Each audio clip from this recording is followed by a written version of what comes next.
Hello, and welcome to the Plaid Sheep Oracle. This is an all signs reading for the full moon in Sagittarius on May 31st. It's a blue moon, the second full moon in a calendar month. That's one definition. There are others, but we'll call it a blue moon. Take all the blue moons that we can.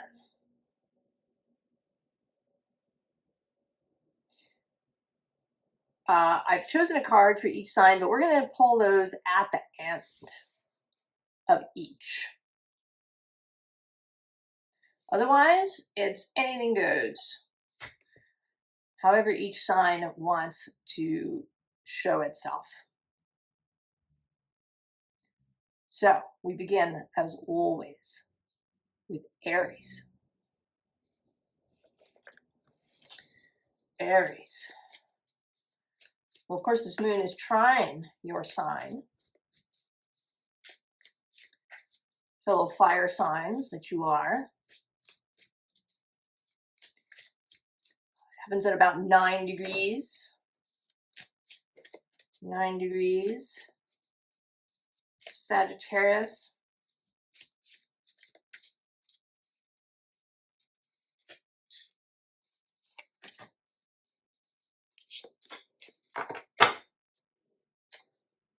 Oh, can you see that? The holiest temple. Well, that certainly looks like some sort of incoming hot energy. This moon does happen in the first decan of Sagittarius. That is the Eight of Wands in tarot. And that is a hot incoming energy.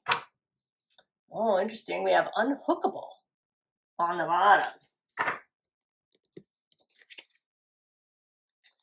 Chamber of Transformation.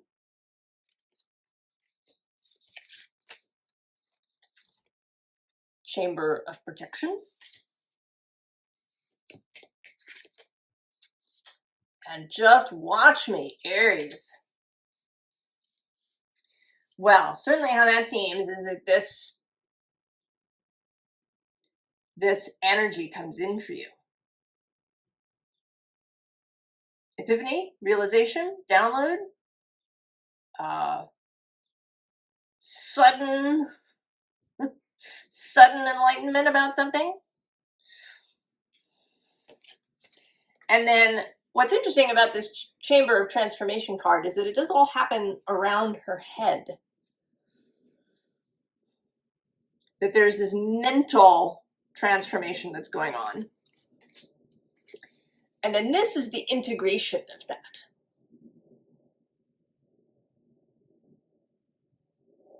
And once this new vision, new integration, new understanding, transformed mind, Sagittarius is certainly related to the mind across the way from Gemini.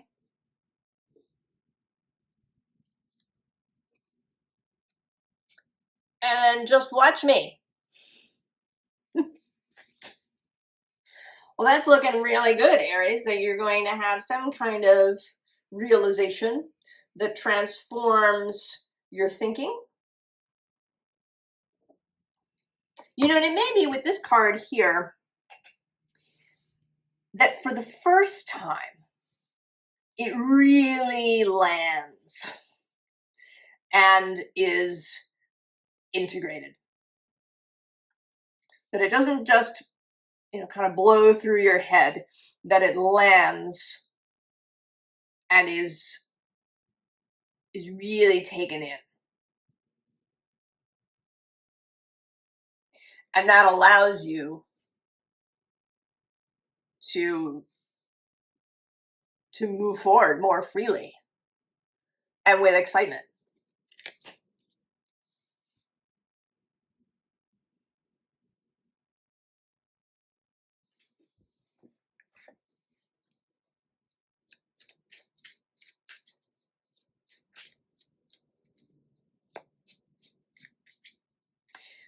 Now Jupiter, as this occurs, is in Cancer.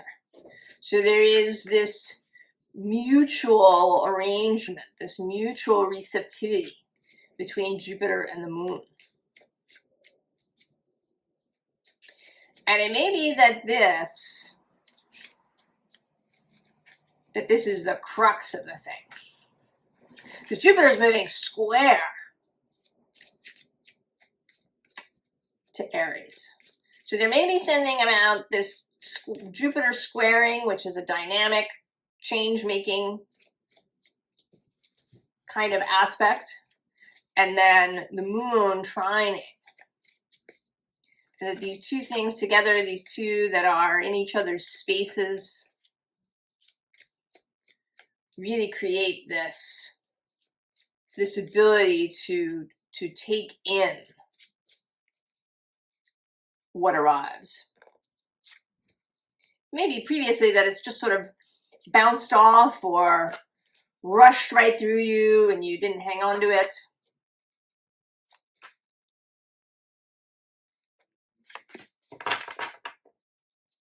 Oh yeah. The Ace of Swords. And the King of Pentacles, this, right, the landing of the thing, the embodying. Curiosity, Princess of Swords. Four of Wands, celebration. King of Swords, authority. Ace of Wands, energy. Oh, and the Devil. Aries. So we have the sword. You're having a good look at it, seeing it. Below this Ace of Swords is success. And also, and this is Jupiter in Leo.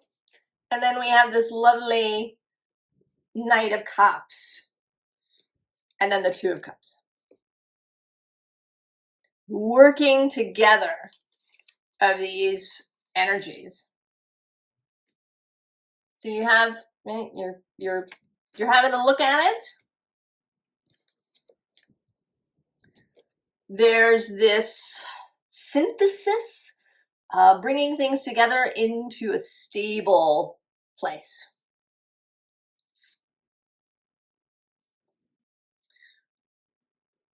I mean, it may be that you've had, in a practical way, this could be about an idea. A business idea, a project idea, an artistic idea, something.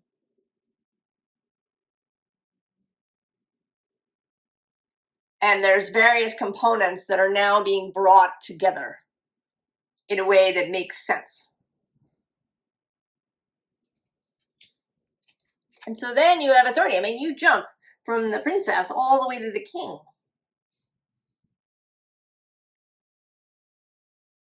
Really taking in and knowing how to wield this sword.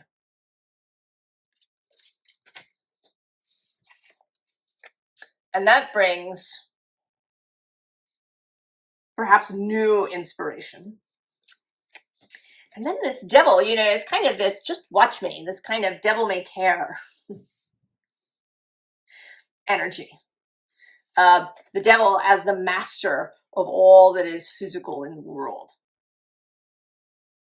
So there does seem to be, with the devil and also with this King of Pentacles being on the bottom. Oh, we also have the Knight of Pentacles next to him. And then the Ten of Cups harmony. This does seem like the ability to create something in the physical world.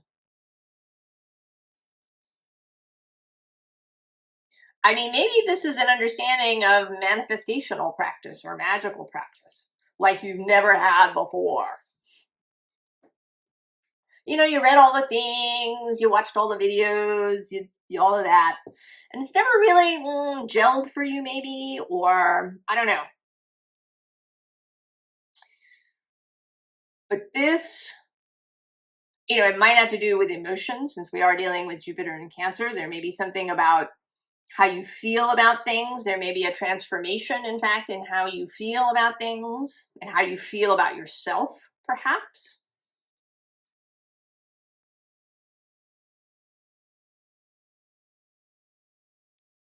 Maybe that was the disconnect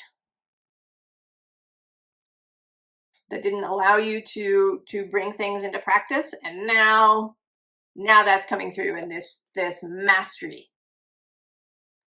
of the physical world, and in a way that, you know, maybe breaks the laws of physics, or doesn't really, has no interest in standard practices or received wisdom or any of these things.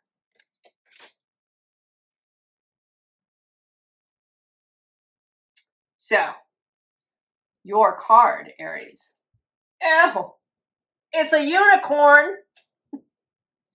Don't worry about the purity. We don't care about that. The creation of the unicorn.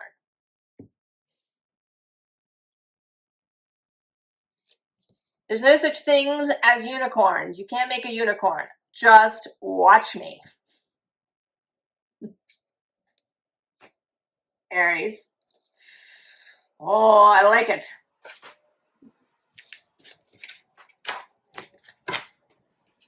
I like it, Aries.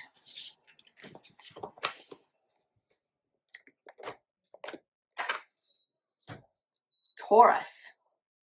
We're free for all here, Taurus. There'll be a card at the end. See where we begin for you. We begin with Bee the honey on the bottom. That's very Taurus. Venus. Bees are associated with Venus. Aphrodite. She is in Cancer at the moment on her way to Leo. She meets up with Jupiter in Cancer on June 9th. Ooh, look at that. Taurus, we're going to take that. Oh, we'll take that too, sister witches.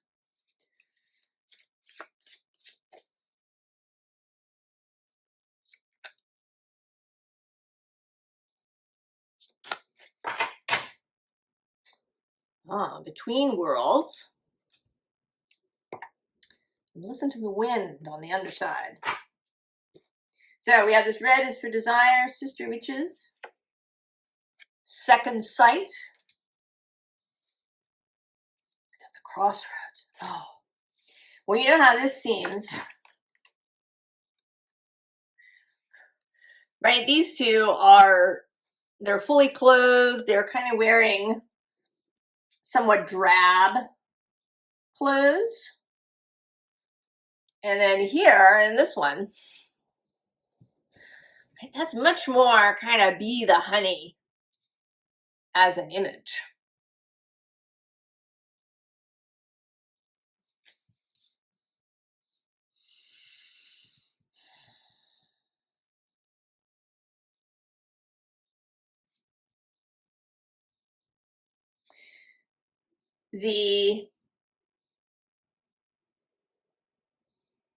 The evolution, I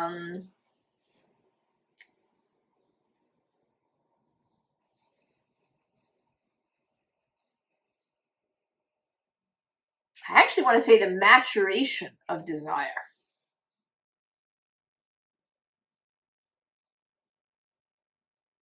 That you began with what were maybe small, kind of semi-formed desires that maybe seemed reasonable in some way.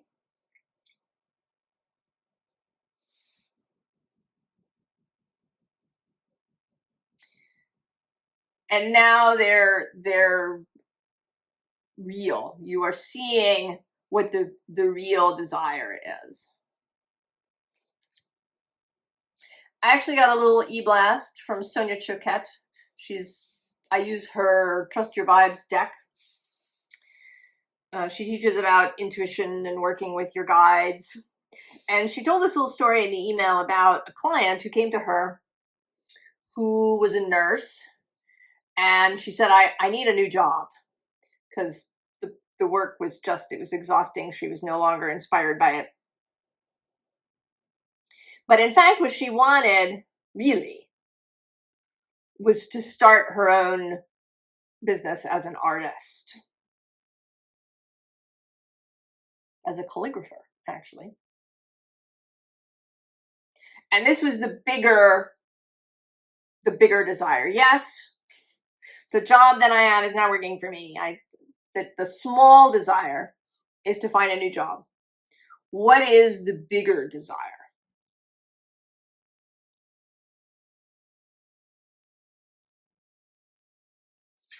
You know, I kind of want to say that you're standing here at the crossroads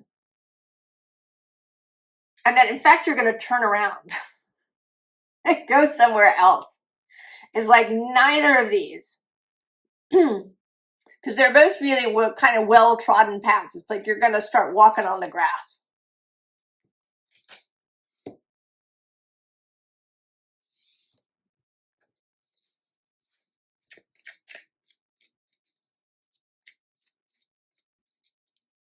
You're going to take a third choice,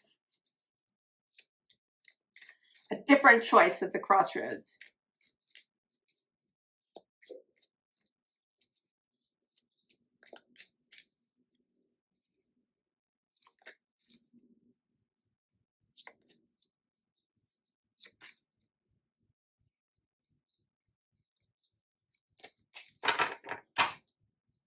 Well, there's the Two of Wands. Standing between worlds at the crossroads. Nine of Pentacles on the bottom. Personal mastery. Oh yeah, there's the Emperor. Five of Swords. Page of Wands.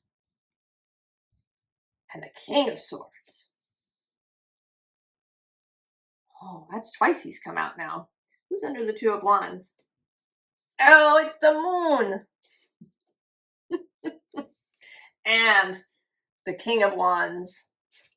And I'm going to go one more with Death. And the Nine of Cups. Oh, and I have to go one more. The Ace of Swords. Making its second appearance.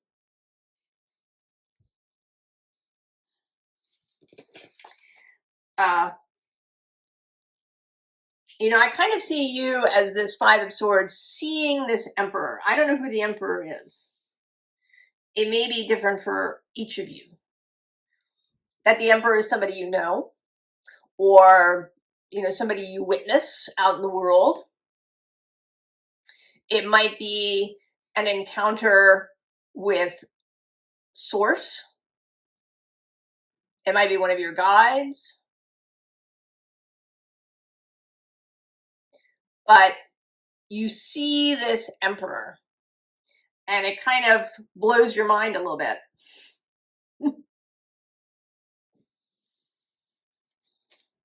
And as a result, you become this Page of Wands.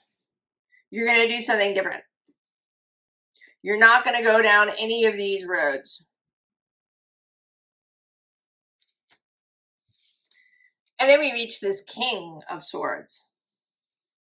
So you move from this somewhat confused, maybe mind blown Five of Swords all the way to the King. Clarity, the ability to make choices, to make plans, to make strategy if that's appropriate.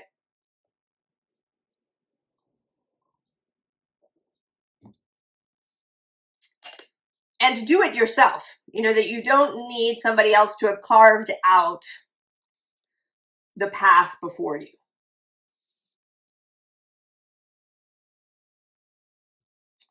Taurus, what's your card? Oh, that's interesting. Wolf Spirit Family.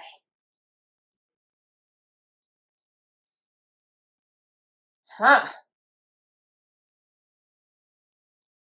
Well, this certainly seems the kings are, as is the emperor, about leadership. So there may be something about this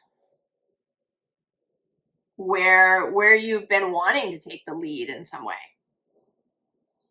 Might be at work, in your profession, might be in your family.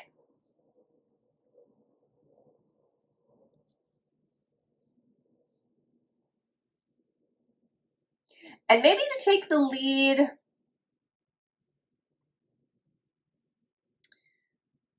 in an alternative way.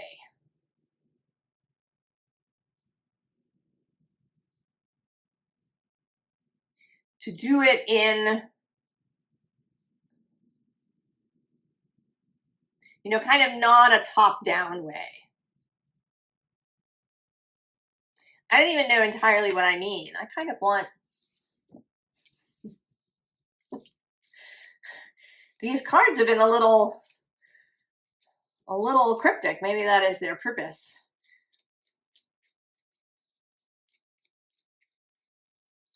Give me a little something about this family wolf, this possible leadership.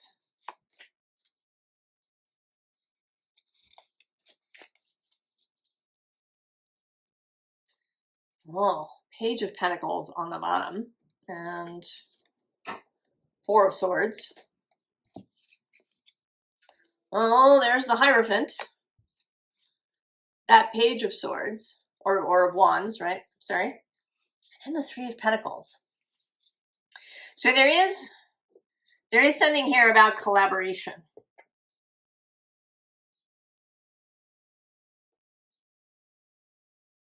I mean, maybe these cards are a little bit of a surprise, an unexpected thing that comes as a result of the initial change.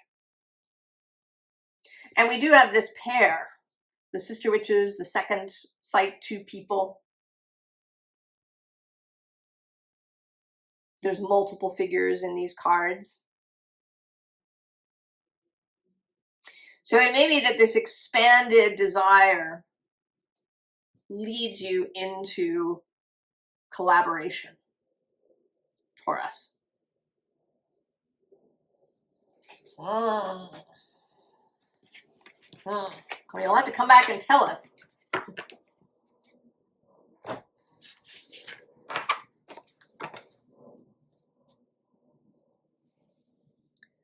Gemini. Gemini, it's a free-for-all. There is a card coming out at the end. Gemini. Tricky to reach. Messenger deck for you, Gemini. Oh. Ah.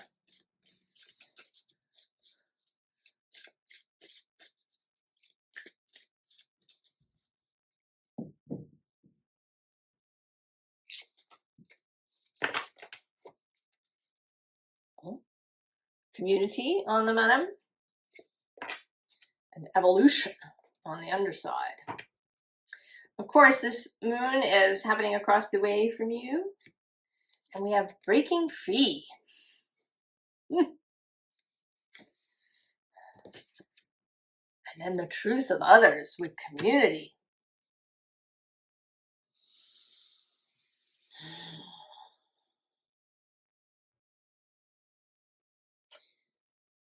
Well,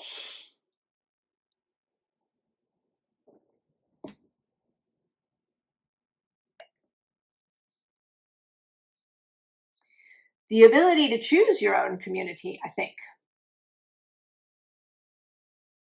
How it's feeling is that there's this group here, and you're kind of looking at them. And then you make your choice of who to approach.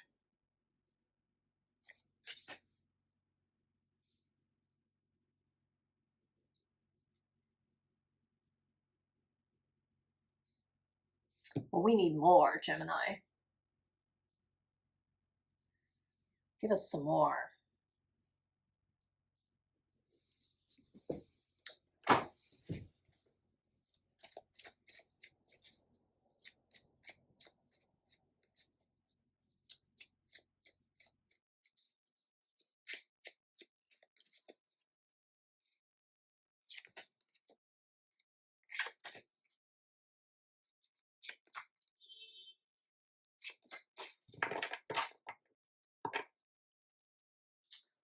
Oh, Gemini. Four of Wands and the King of Cups. Oh. Let's see. The Lady or the Page of Wands. The Empress. The Tower. And the Emperor. Oh, well, Gemini, who's under the Four of Wands, the Two of Pentacles, and then the Queen of Wands.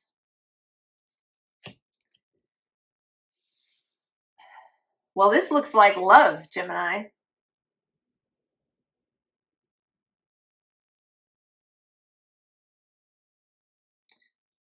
Finding love. And there's something about this that's going to be Towerish. You know, we have these two and they have got their backs to each other with this tower in between. But there's this lady with her wand.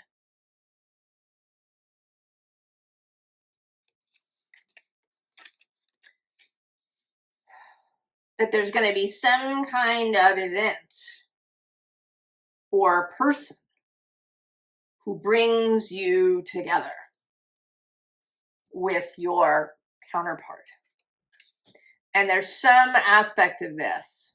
Now, it's possible that this isn't romantic love. This might be a business partnership. Or it could be a really intimate and important friendship. I don't think that it's a child, because you are equals.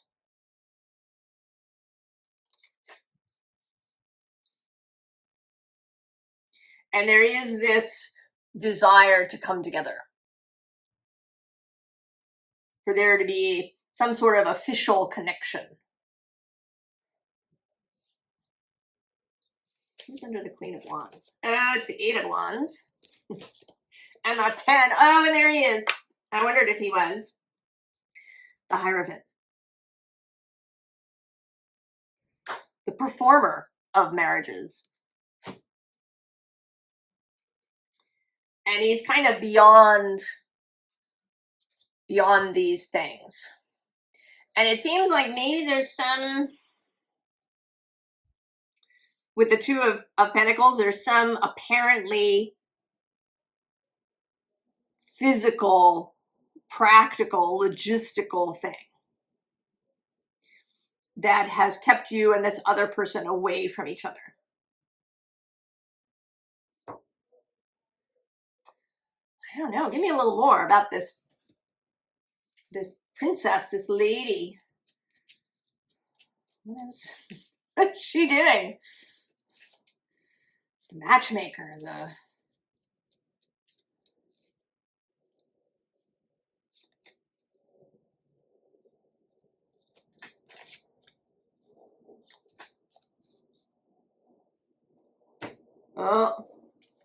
Magician with this ecstatic Nine of Cups underneath. Who's on the underside? Oh, it's the Page of Cups.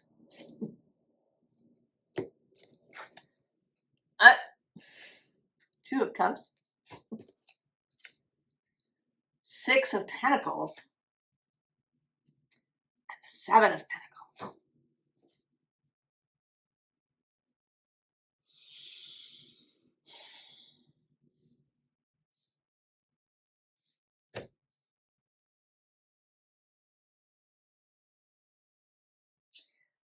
Oh, Gemini, I want to give you more information, but I don't think that I can.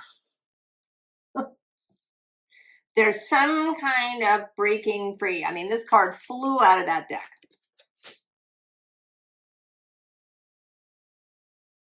It may be in your own mind. It may be that what happens is that your mind changes.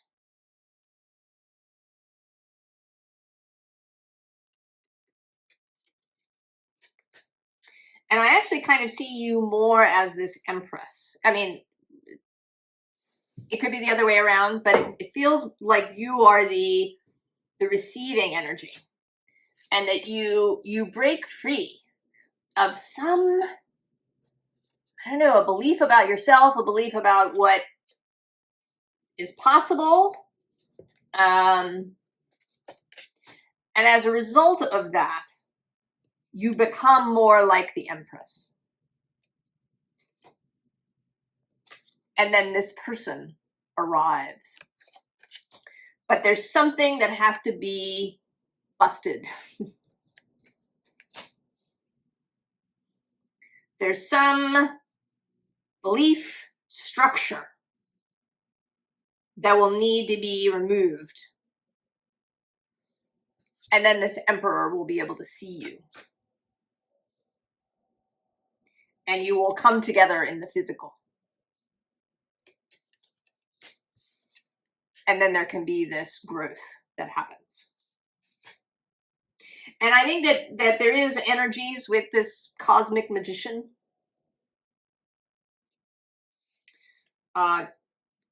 You know, happening across the way from you. This moon across the way from you that just busts you out of some logistical trap. I mean, it does seem really deep-seated because it takes us a number of cards to get down to that Hierophant. You know, we have this really tight configuration of pentacles. And then there's the desire of the Queen of Wands that shows up. Then there's the, right, you chop something down that needed to be chopped down. And the Eight of Wands is the decan, the card for this moon, which is at about 9 degrees of Sagittarius. And then there's the Phoenix rising.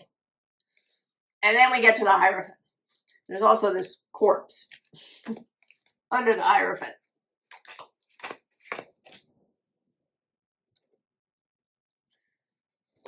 So you are going to bust out, Gemini, of whatever kind of logistical trap you've got yourself in. I can't do it. I don't have enough money. I am not beautiful enough. I'm too old. I'm too young. I don't care what it is. I have to marry this kind of person. I don't care. There's going to be some mental freeing that allows you to see things in another way, and that will allow you to come together with this counterpart. Gemini, that's very exciting.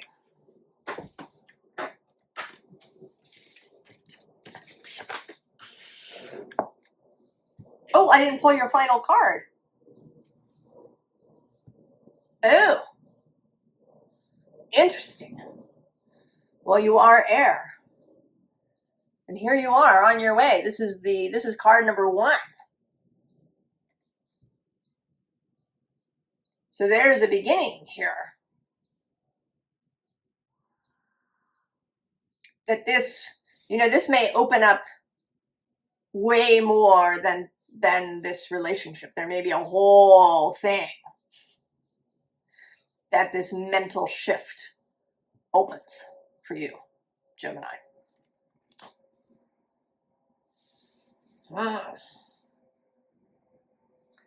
Cancer. Cancer. We're having a free-for-all, Cancer.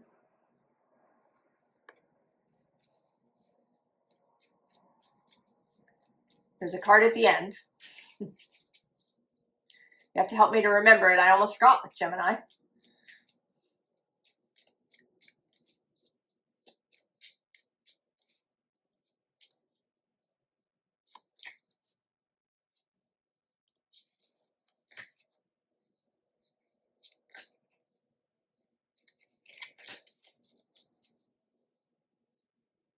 Now before the Gemini new moon in the middle of the month, there's going to be a lovely conjunction of Venus and Jupiter on June 9th. Strength. And then at the end of the month on June 30th, after the Capricorn full moon, Jupiter enters Leo. But this strength is looking a little, oh, and there's the Hierophant on the underside. This is looking less like that and more like some sort of metamorphosis. Oh, it's the Tower. Oh, the Chariot. Eight of Wands making a third appearance. And the Star. Cancer.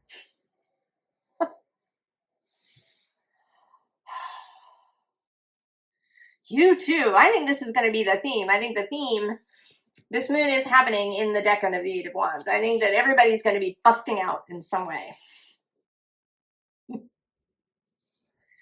And you seem to be accessing a wildness. Oh, and there's the Wheel. This is Jupiter's card.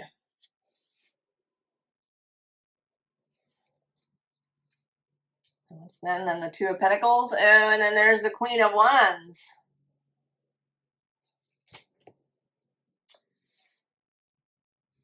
Interesting. That's the same. The Two of Pentacles, Queen of Wands came out as a sequence in Gemini's reading too.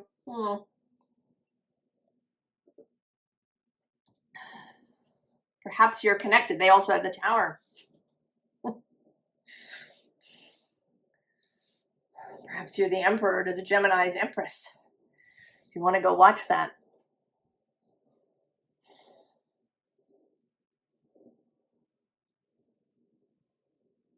On your way, Cancer,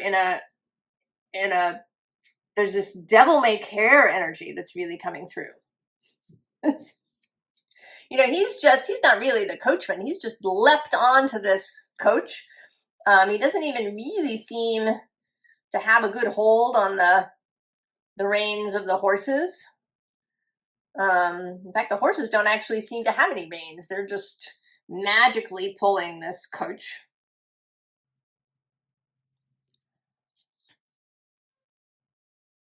And I'm kind of seeing now, right, there's this line here, and I see that as all this continuous line. I'm right up through into the star.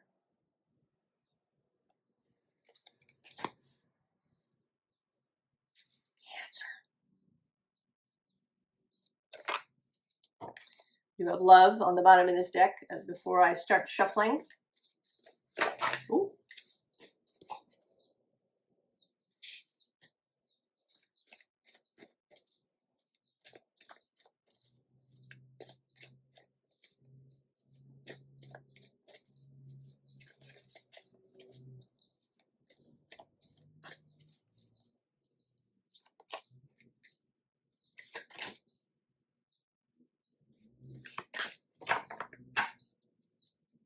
Oh, burden. It's on the underside. Forgiveness. Oh. Is that what it is? Releasing a burden. I'm noticing we have here the Lady of the Lake. Absolute truth, courage, self-respect, responsibility. I'm seeing the match to the 8. This is the 8 of Wands. Also the Star is 1 and 7, which is 8, and strength is 8. That's 4 8s. And then 2 7s. The Tower is 16 and the Chariot is 7. Oh, the burden is also 7.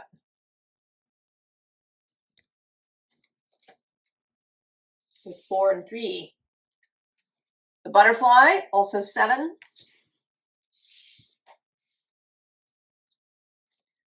There's fear. And then the Earth Fairy.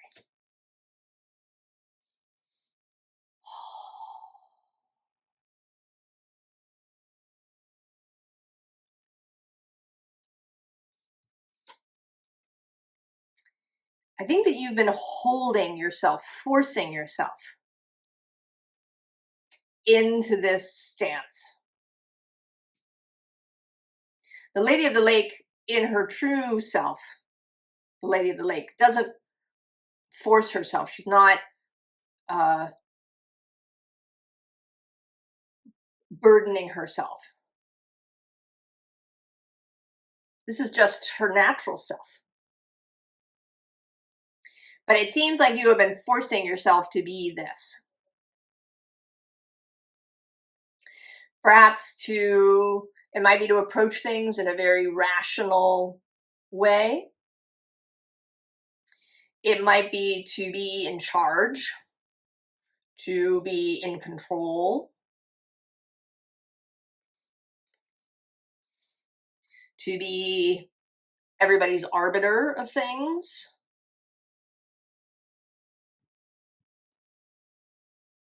To be the one who holds things together, who has taken responsibility for others' behavior and outcomes.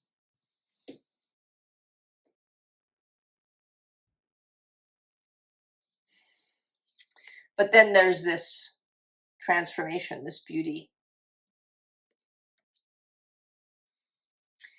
And the recognition, perhaps, I mean, you may have already known it, you know, that a lot of what you were doing was out of fear.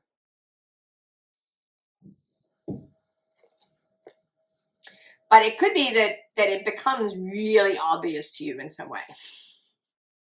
That you cannot ignore. There's this, whatever this is, that jumpstarts you. You know, I think you're already in this transformation. You've already been seeing these things. Jupiter has been passing through your sign for a while now, almost a year, might even be a full year now.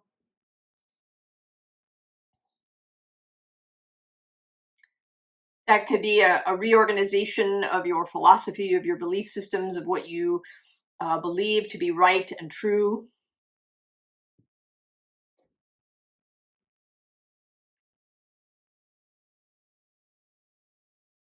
And then there's this. Some kind of incoming thing that sets your chariot in motion. So you can meet this Eight of Wands energy of this moon. And then this star.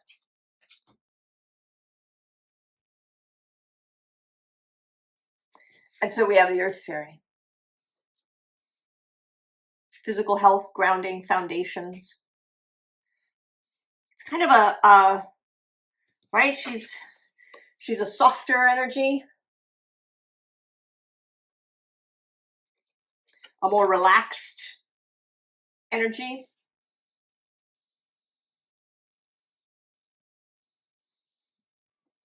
Maybe more connected to her body. I kind of want a little more. Can I know a little bit about this tower,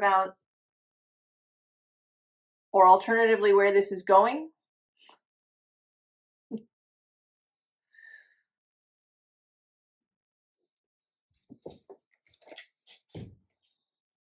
We do have the Wheel of Fortune on the bottom before we begin.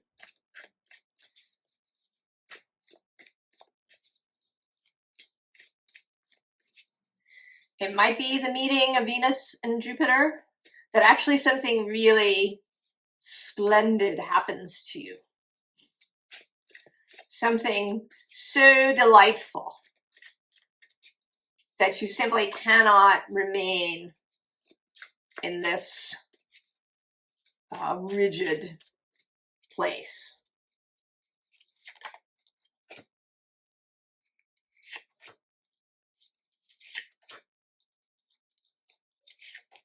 Put that there. Oh, Three of Pentacles. There's strength on the underside, and she is a spirit, a goddess of the storms.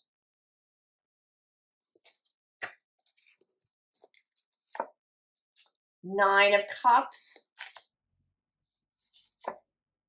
the Sun, the Nine of Wands,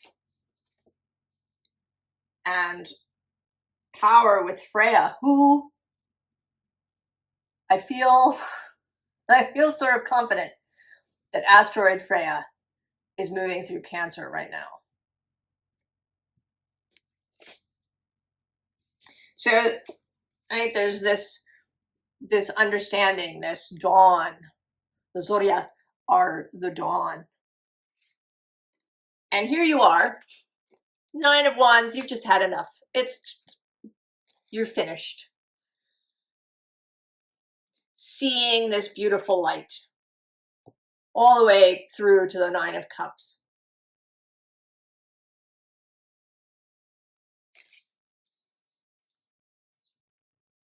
You know, and maybe you worried that if you allowed yourself to sink into this energy. Oh, I just happened to look under the Three of Pentacles. It's the Ace of Swords. It's appeared in every reading so far. And we actually also have the King of Cups and Isis with magic and transformation. It may be that you were thinking that this was, you know, too hedonistic, too something. But you're seeing the truth of it now with this Sun. And that gives you power. And the ability to move and change. Look at this card that tried to come out. Oh, it's the Eight of Cups. Another 8.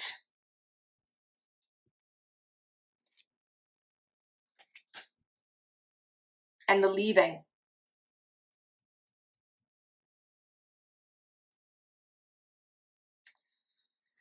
Cancer.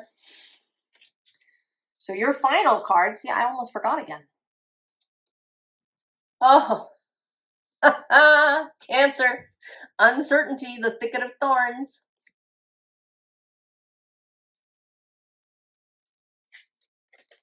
And there's the butterfly to lead you.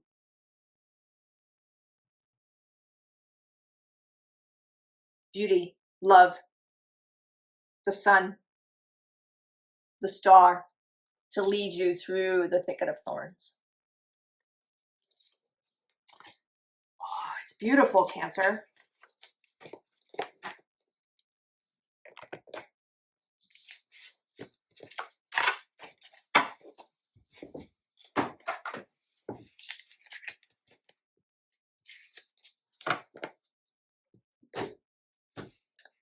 Leo.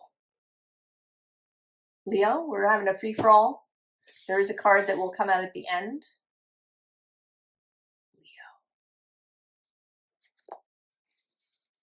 Leo.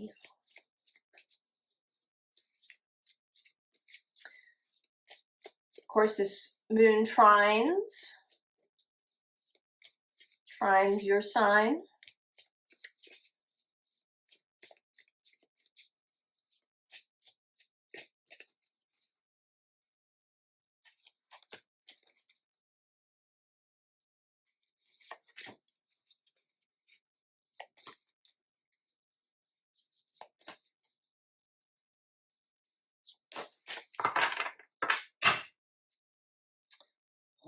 Seven of Spires.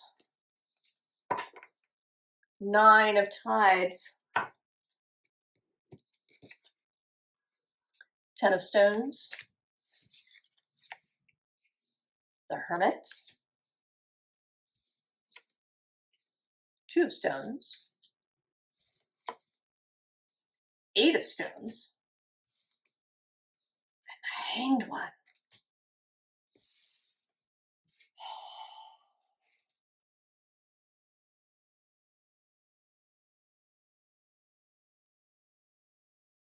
Oh, Leo.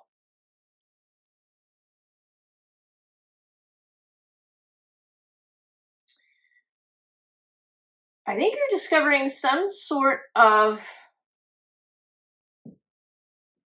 I don't know, some sort of connection.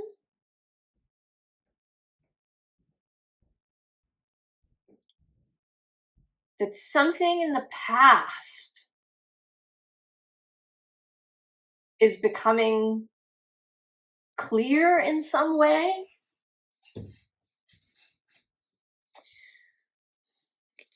So we have this light. This is the Seven of Swords card. The revealing of something. Below that is the Four of Branches, which is feeling like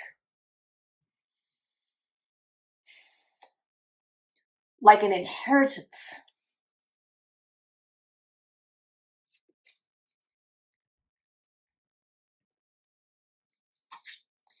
So there's this revelation, and you go there and you examine, right, this discovery. And then you go and you really I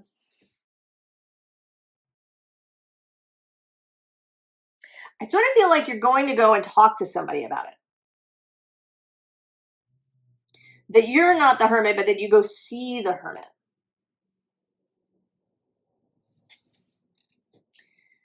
And that this takes you on a kind of journey from the Two of Stones, which is early in the beginning, to this Eight of Stones. And how this feels is that this person is burying whatever that is. Something in the past was buried and is now coming to light. And it's a revelation and allows you to see things in a way that you've never seen them.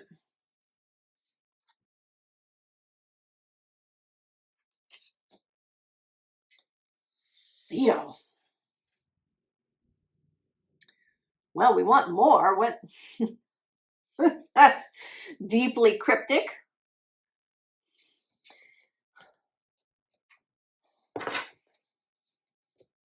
Now, it doesn't feel, I want to say that it doesn't feel like something terrible. It's not like there's some dreaded family secret, you know, that you're going to discover, you know, that your grandfather isn't really your grandfather, or that, you know, your great grandfather was a thief, or, you know, anything of that sort. This is just something, you know, it could, in a really practical way, it could be, you know, finding old letters or journals, you know, and discovering that your mother was a poet and you didn't know. And it changes your whole view of her and of your own childhood and of your own self.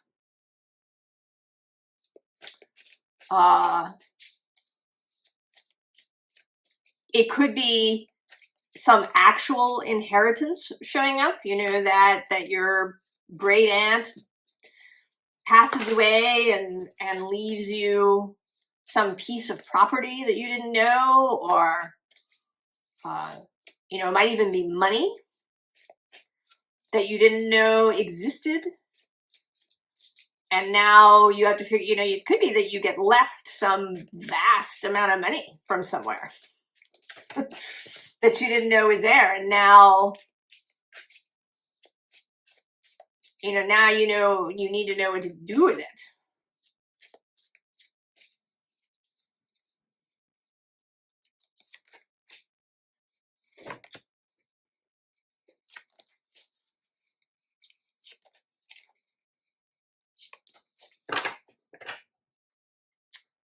Oh, yeah, see? Breaking through some, right? Jigging it up. On the underside, oh, the King of Roots. The Six of Roots. Page of Roots, the Wheel of Fortune, the Seven of Roots, and the World. Whatever it is beautiful, I think. And this welcoming energy. And then it creates a whole new possibility. A whole new possibility for you. And I think that in many ways it's out of your hands. It could be that it shows up when Jupiter enters Leo on June 30th or at some time after that in July. There's also a big astrological amazing meeting in mid-July that involves Jupiter in Leo and Pluto in Aquarius.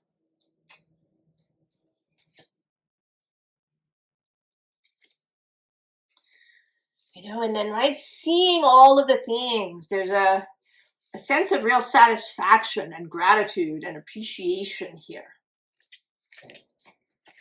And then the whole new world. Who's under there? He's also making his third appearance, King of Axes, King of Swords. So I don't know if this is in fact money or property, or if this is knowledge that opens things up for you. It might conceivably be both.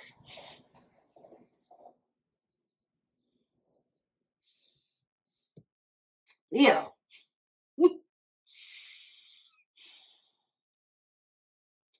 Fascinating. You need to come back and tell us about it when it appears. What is this final card? Ancient oak spirit with strength. The past. Ancestry.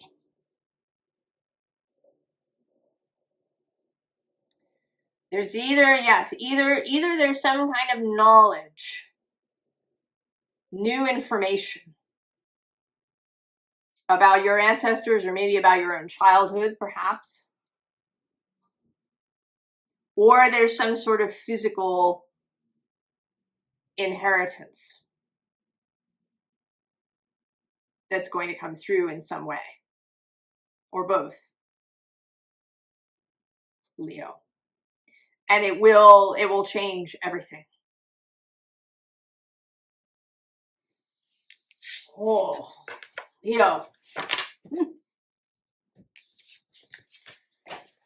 Fascinating.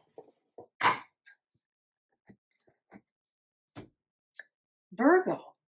Virgo, it's a free-for-all. Oh, you're wanting another hard to access deck.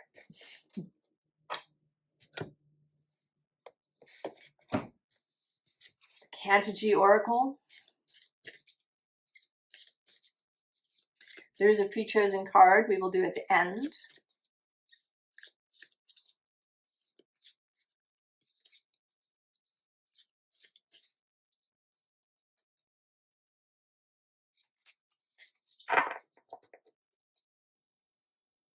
Oh, pollination on the bottom, and who's on the underside?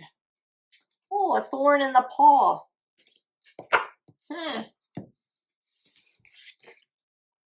Oh,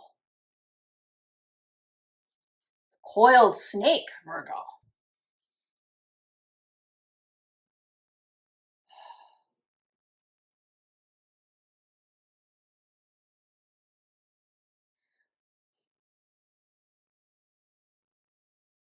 This seems like a radical realization of how you've boxed yourself in.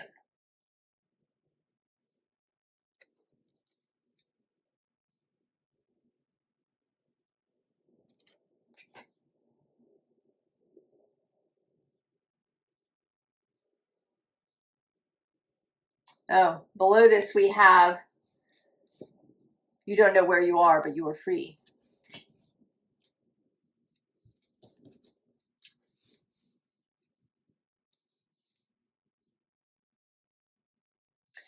And it may be that what's really been lacking is not so much the knowledge that you've wrapped yourself up, but a real impetus to transcend that. You know, this seems like you're seeing these puppies.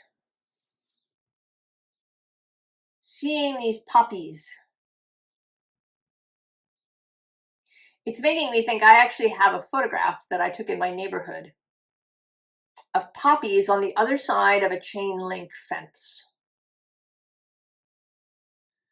Right? And there's this cross hatching on this snake, like a chain link fence.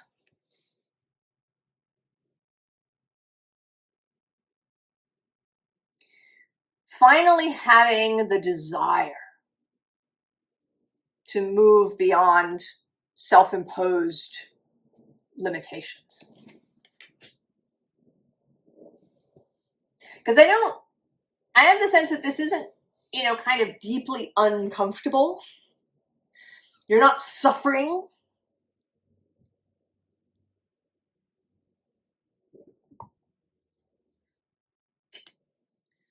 There hasn't been up until this point a real draw, something that magnetizes, that electrifies, that sparks your spirit, like these puppies will.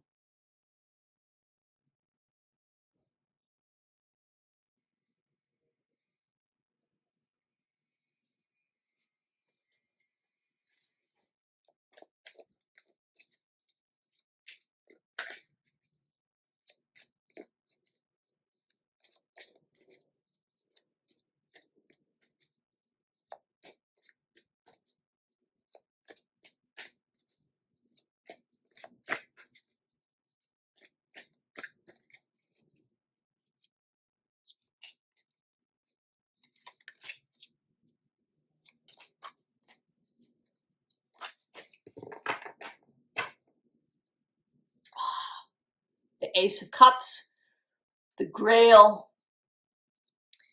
within you, and the world on the underside. Look at that. Sprouting Virgo. The Hanged Man.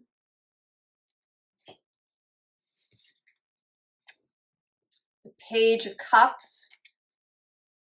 I don't often say this, but you may want to go watch the Page of Cups. Pick a card if you have not. The Three of Wands. The Page of Wands. And the Moon.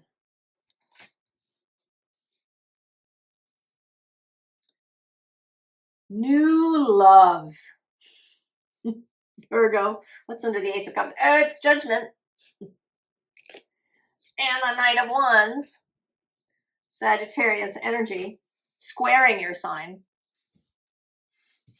This full moon squares Virgo.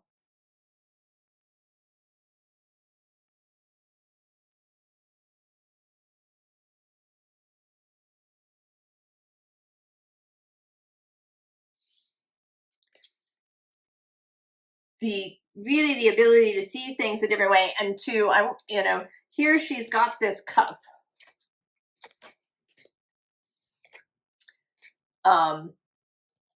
And here she's seeing that she can fill her cup kind of whenever she wants, and then to drink what's in there.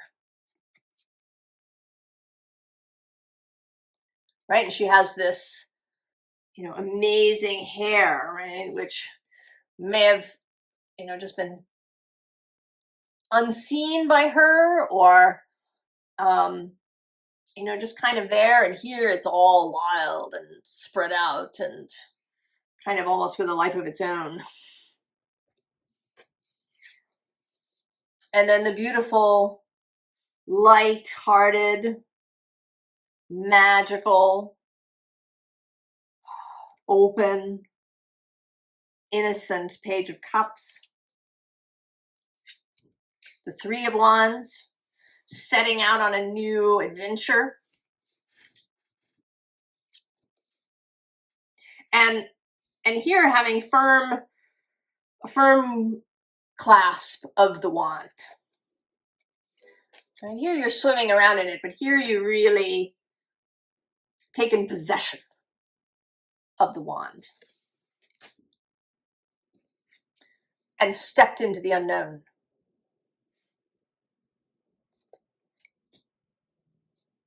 Happily, delightedly into the unknown, Virgo.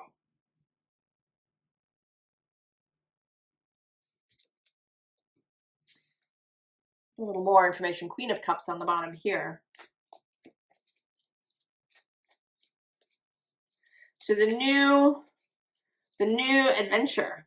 And it seems like it results in part, or this Ace of Cups arrives, this kind of awakening, the poppies opening, the pollen maybe dropping into your flower,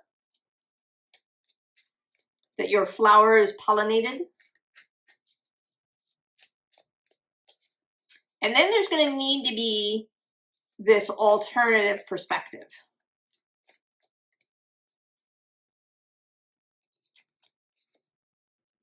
But I think that it's going to be much, much easier because the goal is desired. You know, if you're kind of forcing yourself to want something, or you're just doing it out of obligation, or you feel like you're supposed to, then, you know, it's difficult to be really inspired about that.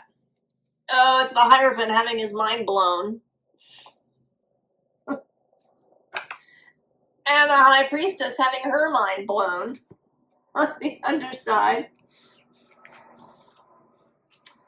The Emperor.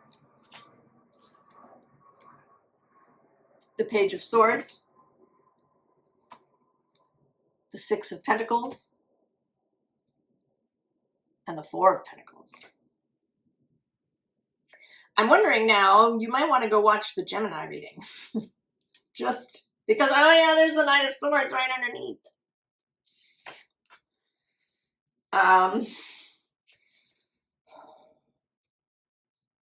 Because it could be a person that we're talking about here. You know, but after your mind is blown, there's a serenity.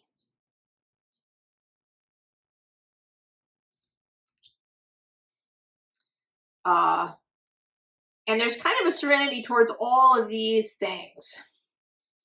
So the Page of Swords, which may be lots of incoming information. The Six of Pentacles, which may be incoming physical stuff.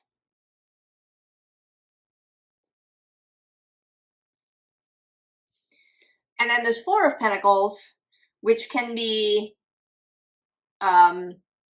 you know, not seeing the thing, right? Being kind of taken up with this when maybe what you're really wanting is up here.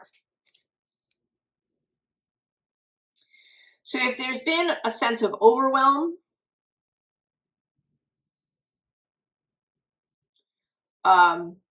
a sense of feeling like a child, not in a good way, but like an overwhelmed way,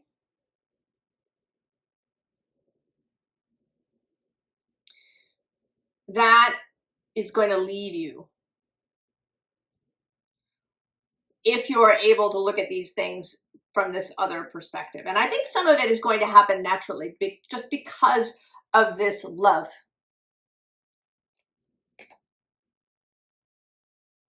Whatever it is you see, whether it's a thing or a profession or a person.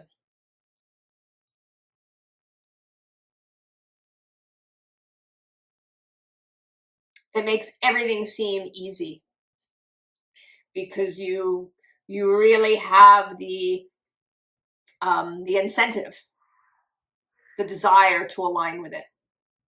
And then you can just rise out of this coil.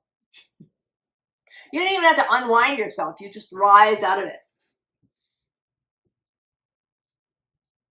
Virgo. New love.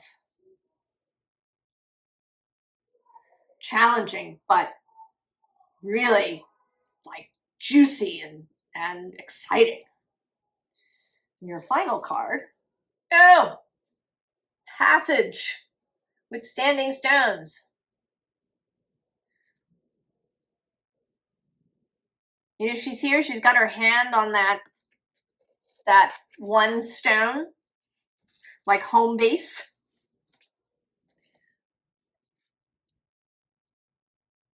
But she's dressed in her fabulous, passionate, juicy red dress.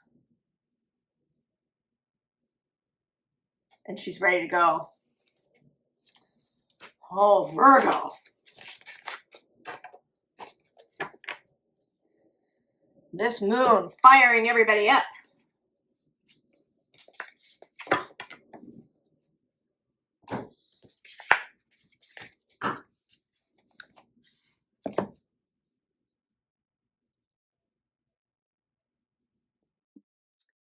Libra. Libra. We're doing free for all, Libra. Anything goes. Oh, really, Libra. Tarot of the Unexplained.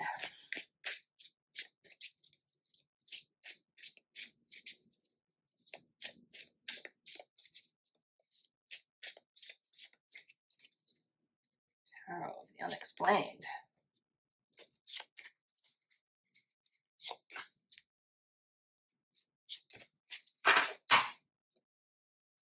Oh. Four of Portals. Three of Ghosts on the underside. The Wendigo. The Nine of Knockers. The Hoop Snake. And the Nine of Saucers.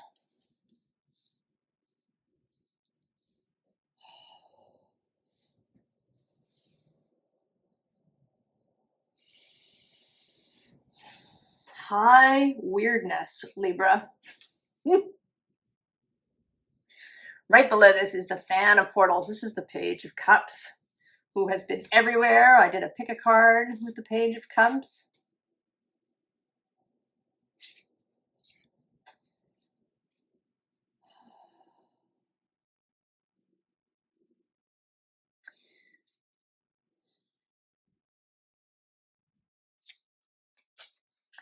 No, you're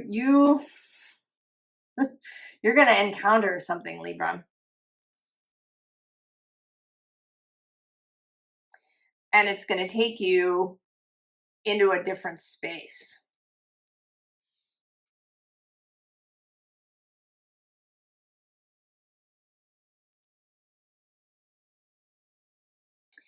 I think you're going to be seeing things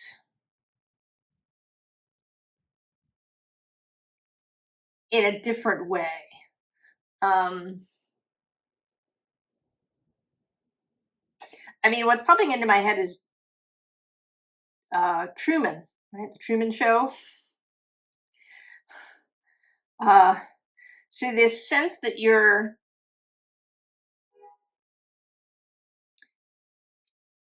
kind of seeing behind the curtain, behind reality.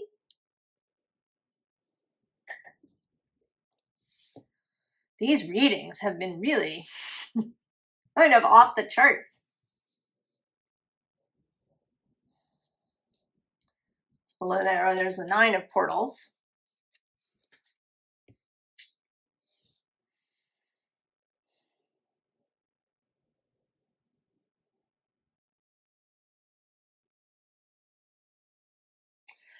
And it seems to me that because you kind of see behind the curtain, it gives you the ability to create change. It's also making me think of that scene in the first Matrix movie where Neo goes to see the Oracle, and there's the little bald boy who's causing the spoon to do all kinds of bendy things. And he tells Neo that the important thing is to know that there is no spoon. I mean, this Nine of Saucers, this is the Pentacle suit in this deck. Mastery of the physical realm.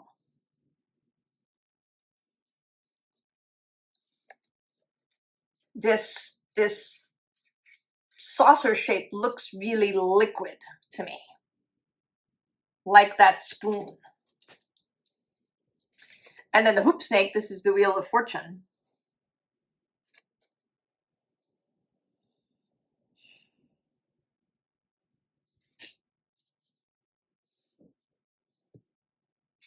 I need more, Libra. What are we talking about?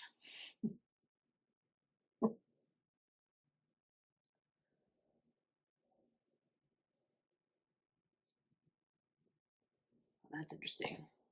So this deck has gilding on it, right? You can kind of see there. And depending on the angle, if the angle is very oblique, the writing can look black. The gilding can look black. It can disappear. This liquid mercury kind of feeling.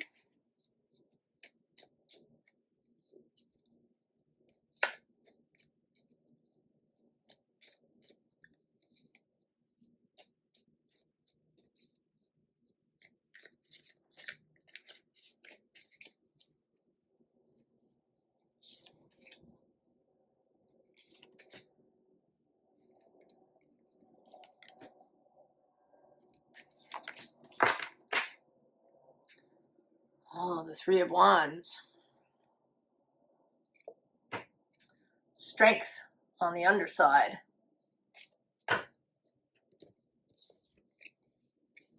King of Cups. The Fool. Seven of Cups. And the Queen of Swords. That's your card.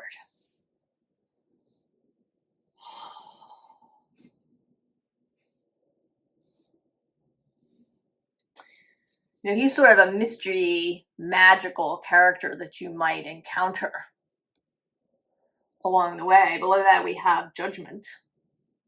And I don't know how many times this card has appeared now. It's the Eight of Wands. This card belongs to the first decan of Sagittarius, and that's where this moon is happening at about 9 degrees. Fast moving energy, and in this deck, it's a dragon. And then we have the King of Pentacles.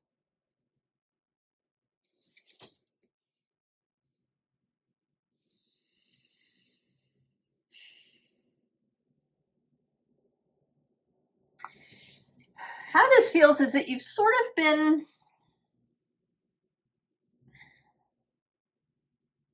I don't know, uninspired in some way, maybe, or you've been,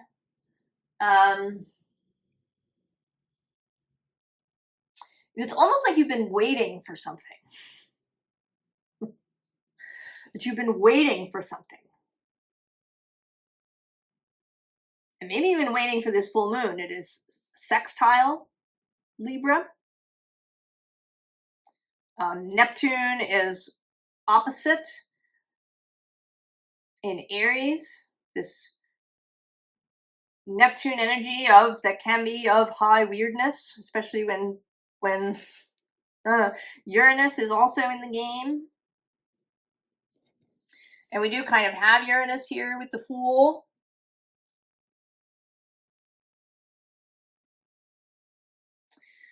There's some encounter, realization, and as a result, you're gonna take this completely different view of things.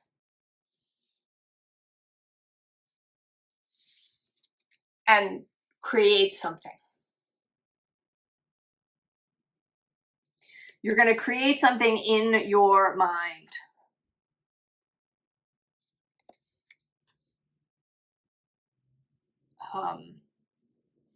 Right? If you watch Abraham Hicks, they talk about thoughts becoming things, how thoughts become things.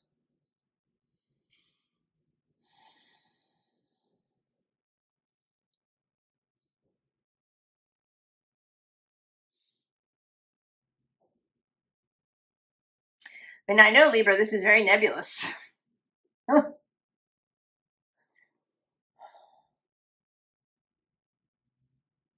I mean, it feels like,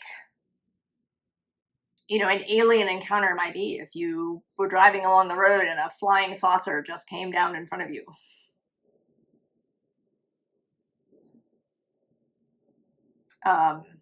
You know, or you were out on a hike and you encountered the Wendigo, or the Knockers, or the Sasquatch, Bigfoot. Like encountering something totally that you cannot explain.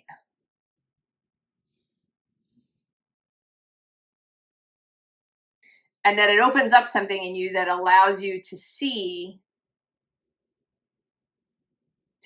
I don't know, this manifestation process, or to see, there's also a feeling, maybe not so much of manifestation, but of vision. That you see something coming. And it's great. The Nine of Pentacles, kind of great. Oh, I need a little bit more, Libra.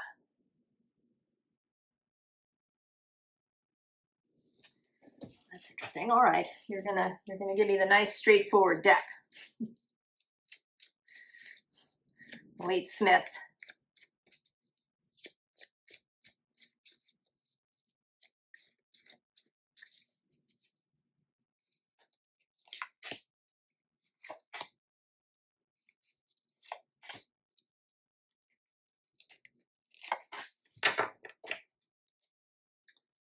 Oh, the Eight of Cups. There's the King of Cups on the underside.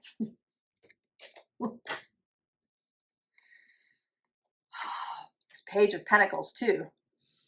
Right? The seeing reality in some new way. Oh, and there he is, the Magician. The High Priestess. The King of Pentacles repeating. And the Chariot.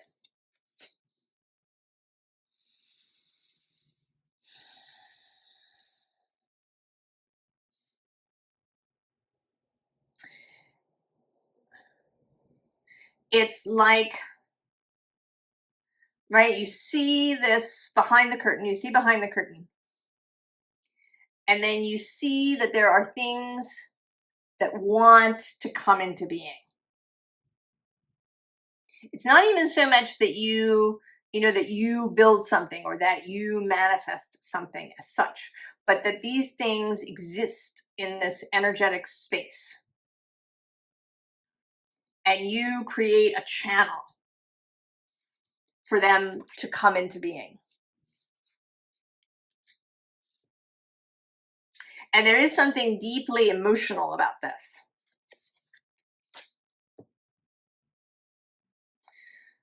Jupiter has been moving square your sign. That can certainly be a real change of what you believe, even about reality. Especially with Neptune moving across the way. And in conjunction with Saturn, that the two of them were together, the possibility of creating something completely new and different. And then on June 30th, Jupiter moves into Leo, and then he will be sextile Libra. And he will trine Neptune.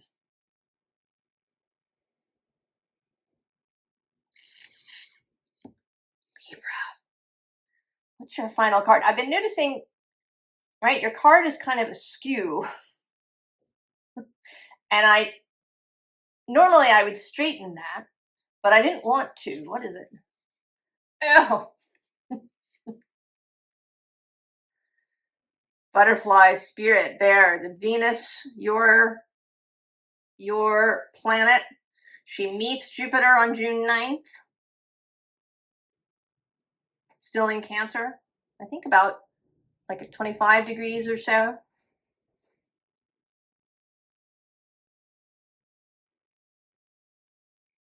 Transformation. And this pearl appearing.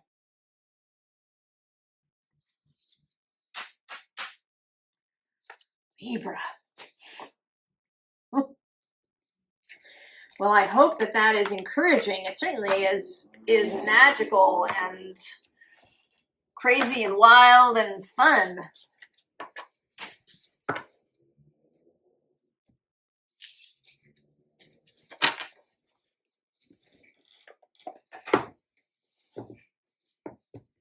Scorpio. We're free for all, Scorpio.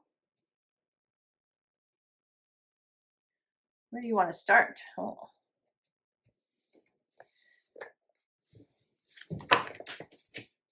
Combined Starseed and Healing Waters decks. Libra had some high weirdness going on in their reading. Maybe it's going to continue in yours. Oh, the ripple effect is getting itself seen. Indeed.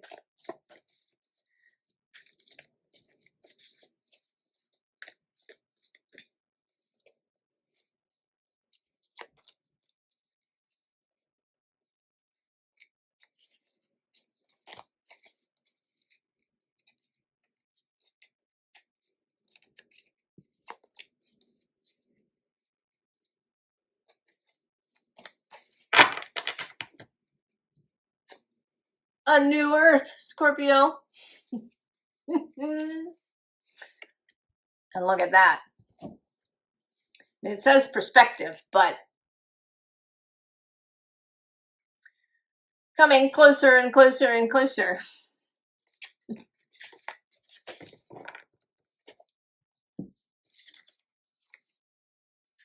Forge, don't follow. Pave a new path, be the leader you wish you had. Oh, the Lady of the Lake. She came out in a different deck. New beginnings, something is about to happen. Portal. Doors are opening, you decide. Rewards, wild card. Oh, and you're not for everyone. Embrace your worthiness. Face your true north. With Jupiter there in the background, he's been moving trine your sign, and he's about to square as he enters Leo on June 30th. Well, this seems very straightforward. that you've made a decision to go, to believe what you believe, to take the path that you want to take, to not concern yourself with other people's opinions, ideas, doomsaying. And maybe not even, maybe it's just, the normal stuff.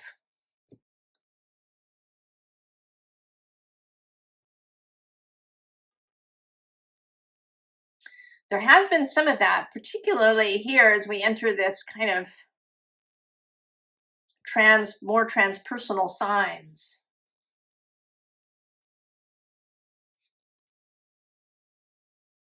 This moving into a different view of reality.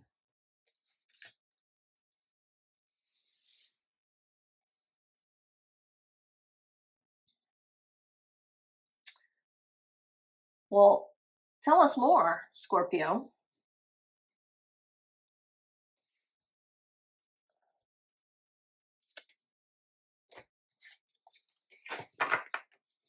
So this Mindscapes deck's the Hanged one on the bottom from an earlier reading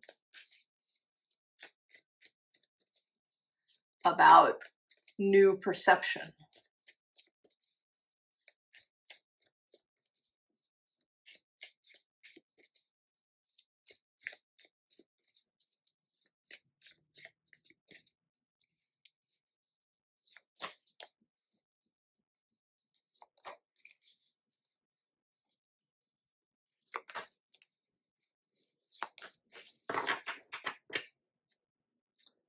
Ah, Page of Branches, Page of Wands, coming down out of the tree house, or maybe up from the catacomb. On the underside, Six of Spires, Knight of Tides, Six of Branches, and there it is.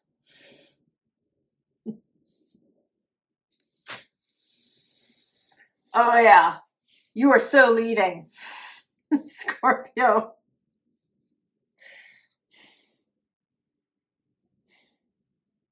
What's under the Page of Branches? Oh, the Four of Spires, and the three under that. What's next to the catacomb? Oh, the great work. All right, you've been doing some sort of real transformational mystic work, Scorpio. And now you're headed out.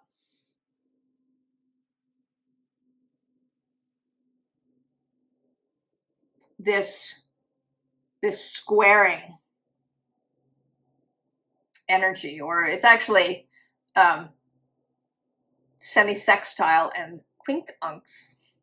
Semi-sextile moon next door to you in Sagittarius. That sets you going. You come down out of the treehouse, or perhaps actually up out of the catacomb where you've been doing this work. And I don't think that this has been onerous. I think it's been interesting and rewarding.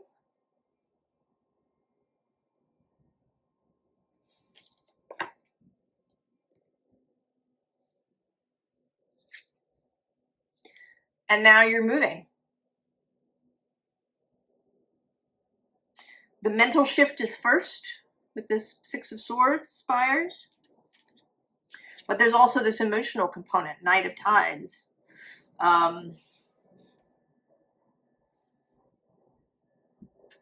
Going where your heart leads. This Lady of the Lake here showing up as this synthesis of heart and mind. You know, seeing that these two things don't have to be disparate or separate from one another. That they can be united. Six of Branches, Six of Wands, victory. It is Jupiter in Leo. He enters there on June 30th. These wreaths hanging on the trees, this sense of victory. And then entering this space of the Hanged One. And this is not, you know, it's not that you're entering a kind of hanged man period where it's like you're taking that with you.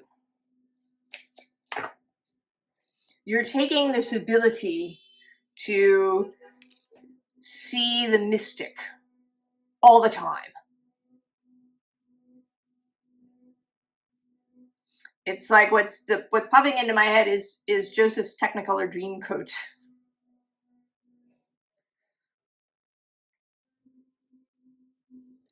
right? Like this big swirling cloak you've got going here that you're walking around with.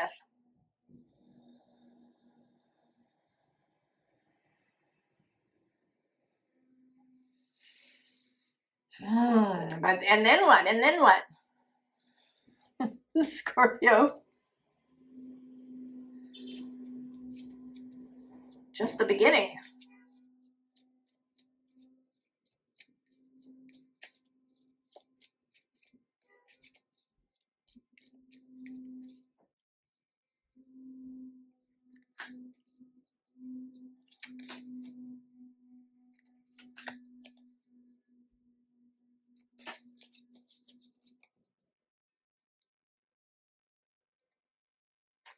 Four of Wands. Look at that celebration going on. The Fool falling back. I feel like this. Falling back into the flower of life. You're falling back into the flower of life. Oh, there's the Ten of Wands on the road. Judgment. Justice. And the Queen of Swords. So this, this gives you this ability to see more clearly, to be in harmony with your surroundings, to feel at ease when looking into the future. And this is coming through as visible. That people are going to see this about you. They're going to see that you've had this epiphany, this transformation, this opening. They're going to see that you've fallen back into this flower of life, and you won't be for everyone. And that's okay, Scorpio.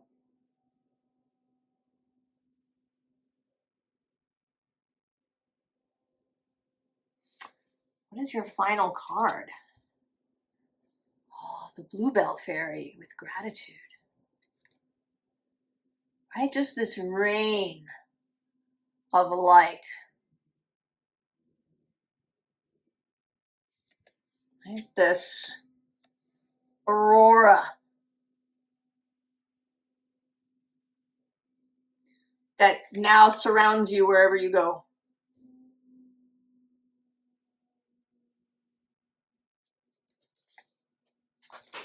Oh, Scorpio. Put this Fool on the top.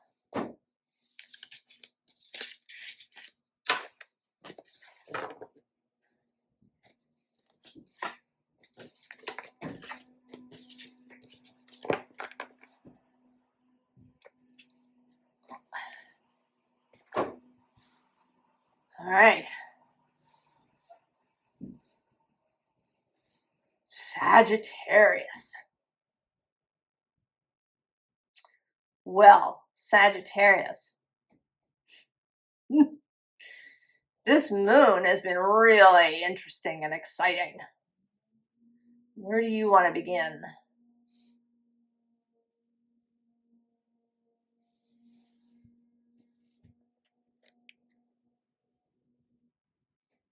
Oh, yeah, I can't do it. Sagittarius. I had to pause there for a moment. There was some incredibly annoying noise. It actually started in the Scorpio reading, and then it really intensified as I moved on to you. This moon is intense. Eight of Wands, intense. We are free here.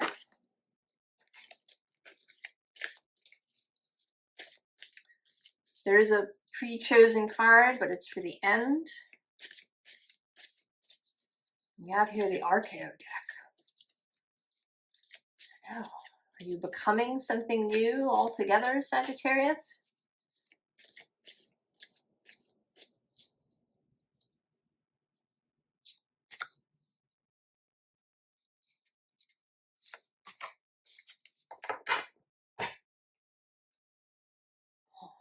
Shadow diver on the bottom, and the survivor on the underside.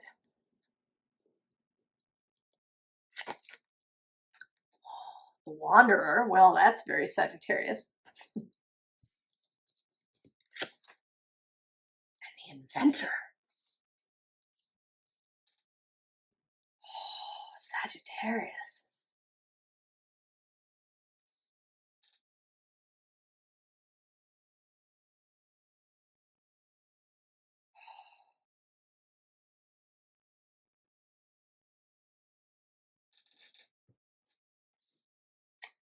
I need more. There are several different things floating around in my head now.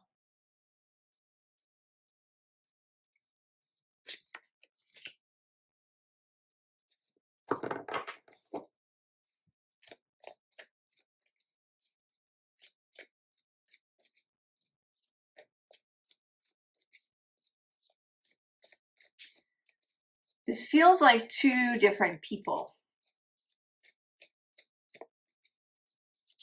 And that you are more of this wanderer. And then there's this inventor that you're seeing, watching.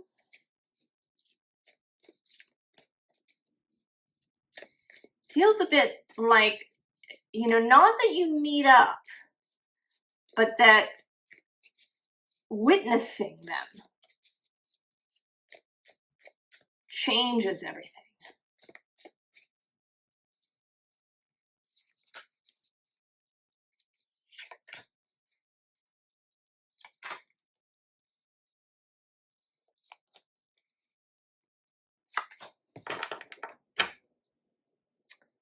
Oh, 4 of voices. And the 9 of voices on the underside. So that seems like you have been in some kind of meditative process, in a contemplative process. This shadow diving, oh yeah, below that is the midwife and the dreamer, also the eccentric, and the illuminator, oh, and the magician.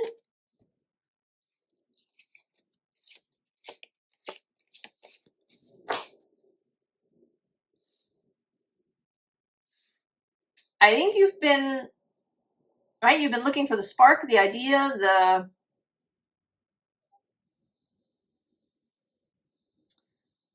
the next thing. And this inventor character, oh, the Emperor, the 8 of Wands. I don't think it's come out in every reading, but in many of them.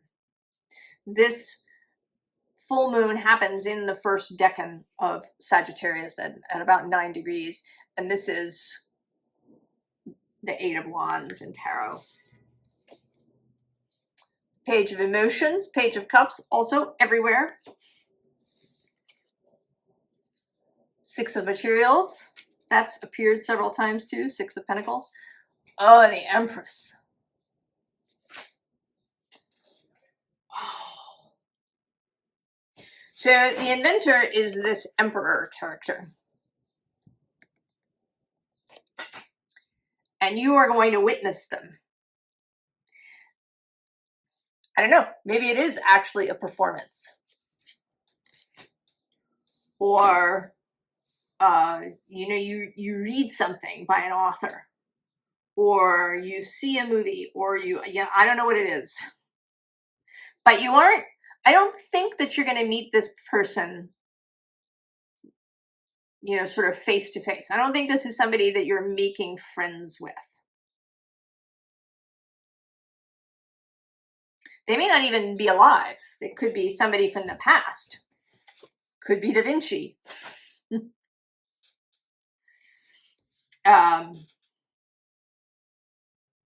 But you witness them. You witness them in all their glory.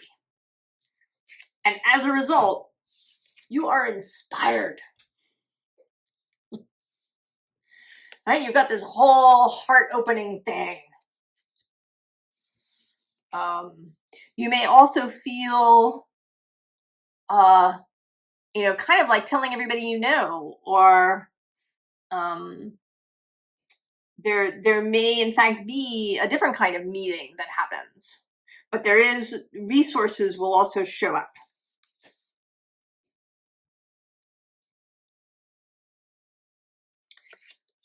And then there's the Empress. You become the Empress. So you witness the Emperor and you become the Empress.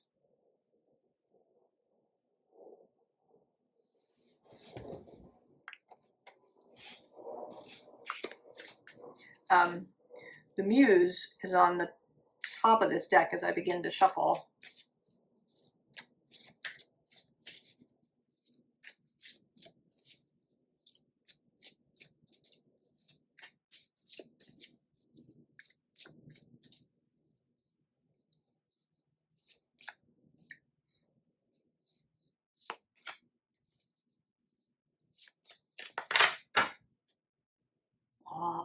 The Oracle's Gift. Birds of a feather on the underside. A higher view. Close encounters.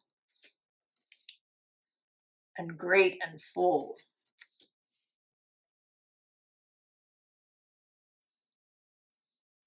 So this, I think this gives you a whole different view of your future. If you've been feeling like you don't quite know, or you've just been, you know, with this Survivor on the bottom, that you've just kind of been putting one foot in front of the other. You know, I'm going to do today, and that's it. You know, or today and maybe tomorrow. But no, I'm not thinking any further ahead than that. That actually is what this feels like, because it's this cup of tea. Very simple, very homey, very close in. But then below this is Waking the Lion, and also the beautiful Uncaging, and Seeing Beyond. And I'm going to go one more with the Roots of Abundance. Oh, and Bearing Fruit.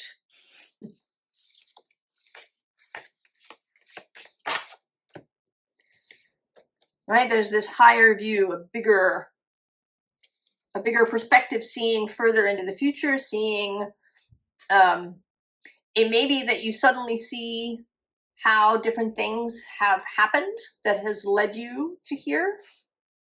You know, even if you've seen kind of individual synchronicities, you may not see the whole web, and how, you know, from 5 years ago or 10 years ago, you've arrived here, that there's been a whole thing unfolding. But you have this encounter. And it may be, was it Scorpio? Yes. Who was having this kind of visible epiphany, visible awakening. That may be true of you as well. That you're now going to go out and also encounter people, that you have this encounter with this emperor, this inventor. But then you also start to have encounters with other people where you, you know, pass on this, this enthusiasm, right? You are filled, you are great and full.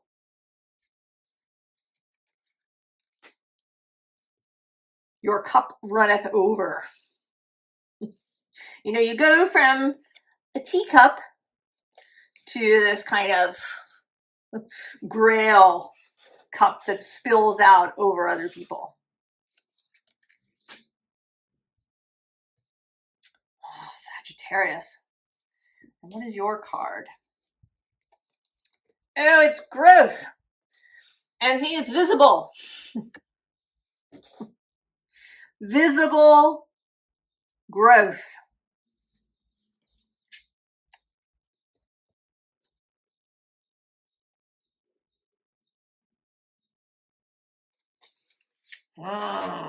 Sagittarius.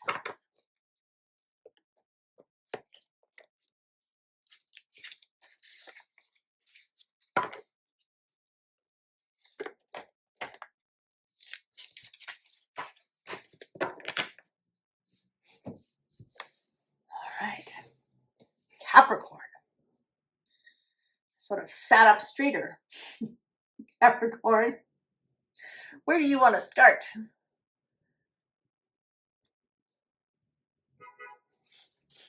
Oh, the dream gate. Capricorn.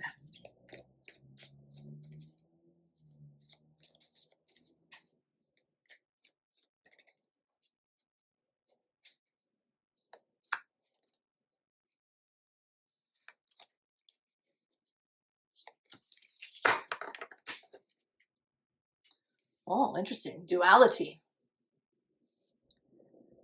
Paradigm shift, equilibrium, balance, temperance. And the desert. On the underside, authentic self, transcendence, courage, Genesis. Deep rest. Shifting gears, recharge and repair. Moon casting. Cultivation, dream work, magic. Kindred spirits. Soul family, vibrational magnetism.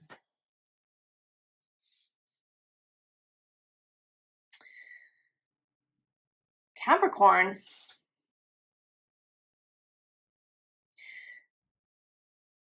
This is talking about speaking to a kindred spirit through the ether.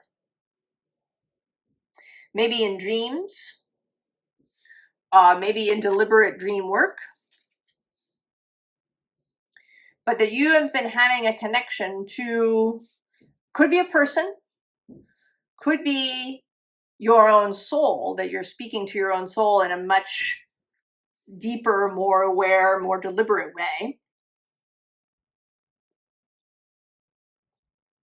I don't think that it's kind of to spirit in general, to the whole of source. This feels like an individual to individual energy, but you are clearly highly connected to one another.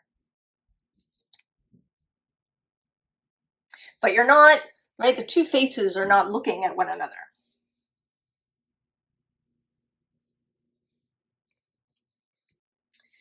And the soothing waters, and then also with this multiverse below that, is like the streams coming together.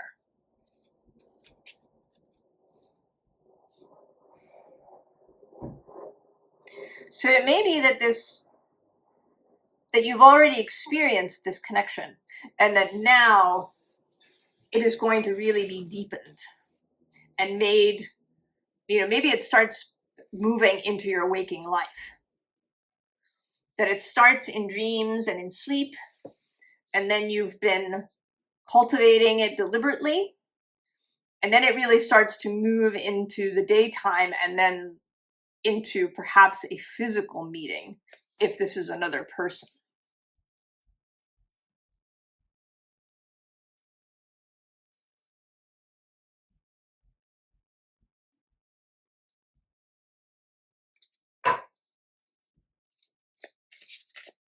Capricorn.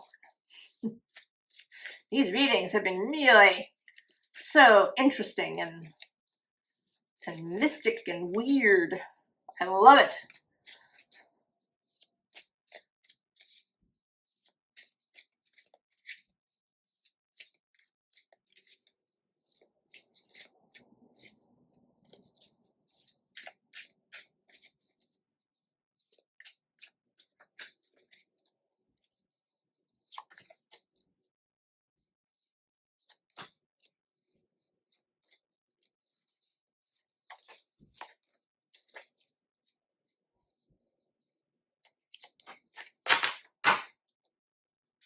Ah, interesting. The Four of Blues.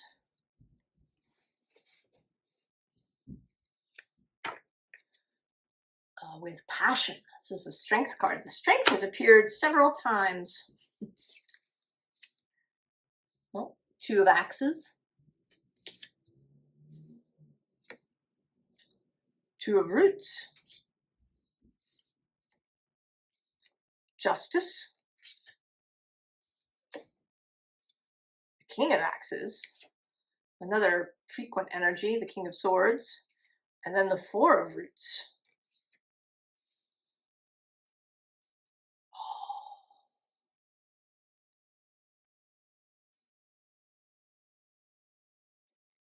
Things adding up.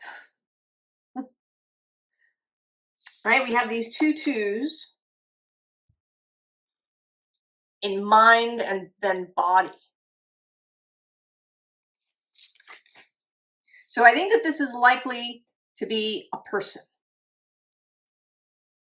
a physical, living human being.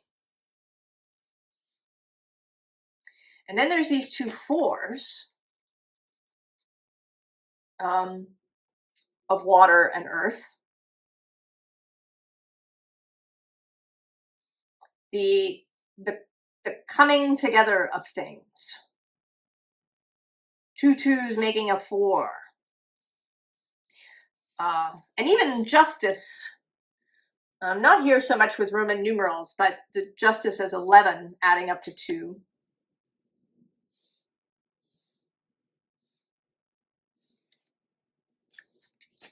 And then below this 4 is an 8.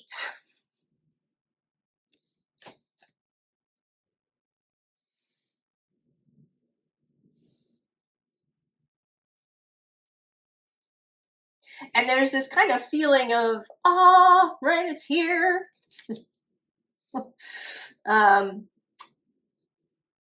Of, you know, we've been waiting for this, and here it is.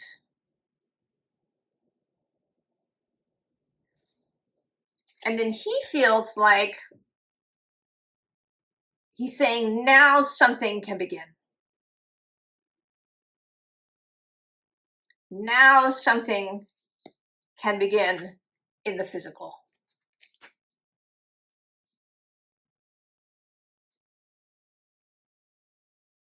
So you've been talking, maybe consciously, maybe it's only going to become conscious now that you're having this conversation with this other person. And you know, the Four of Blues, the Four of Cups is usually about being handed something that you can't see. So if you haven't been seeing this cup that's being handed to you, you know, you've been blind to it. Now it will become visible. And it may be that it becomes visible to this other person too.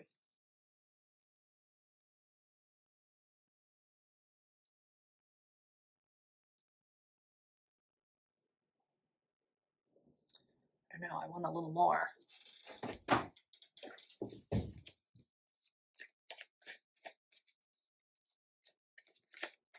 What then?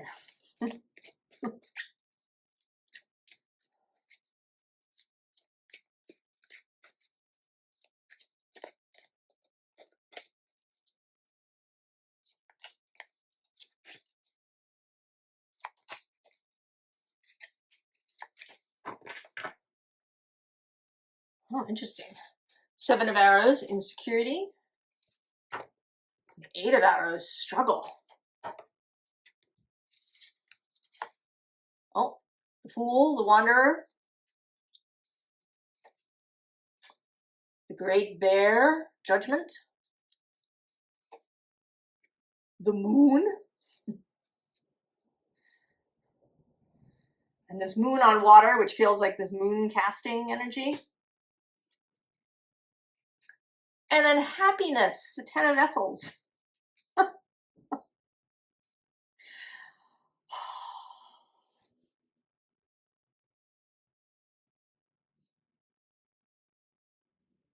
Well, it seems like you are,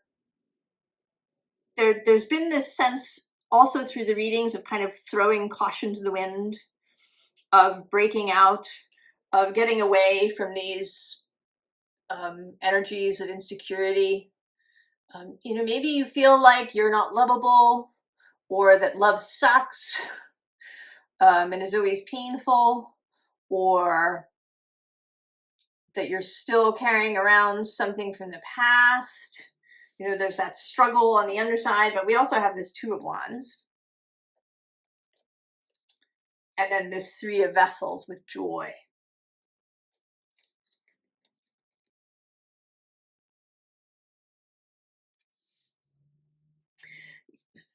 Right, there's this rainbow. The rainbow connection. Kermit.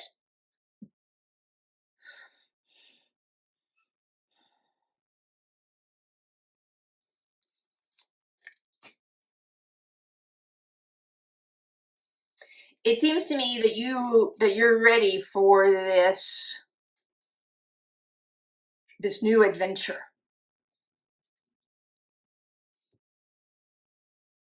We often tend to think, you know, people tell us that relationships are work. And certainly there is mindfulness and paying attention and minding oneself and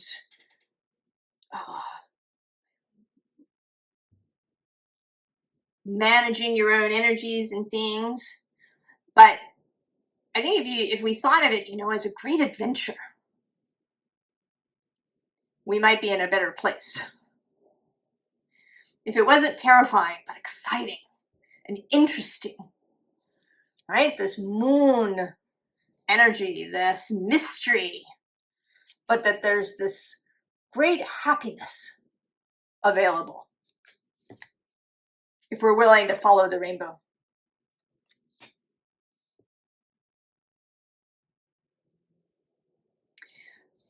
I know you probably would like some practical information. Where is this rainbow? Where, you know, where is it going to come from? How will it appear? I'm afraid I can't tell you, because it will probably be different for everybody. But I do believe that once you move into this conscious communication,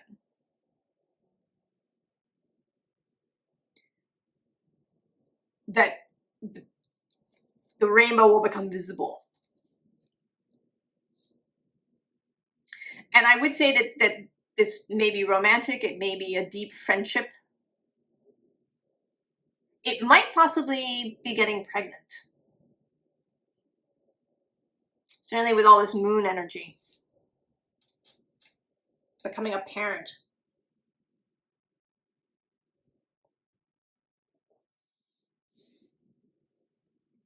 And certainly one can find stories of people who've had, you know, dreams about their future child. Numinous experiences. It's beautiful, Capricorn. I think if you allow this communication to develop, have faith in it. Trust your heart. That the way will become clear. Your chosen card is, oh, it's this retreat, it's this little house. Right? The building, this Four of Pentacles, the building of something together.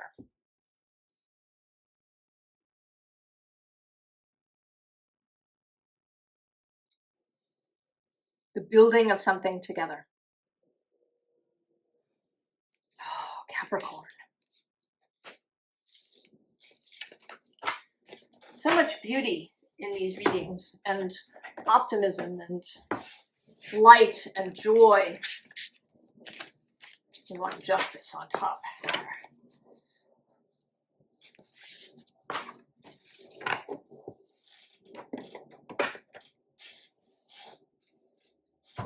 Aquarius. We're free. You can choose anything you like, Aquarius.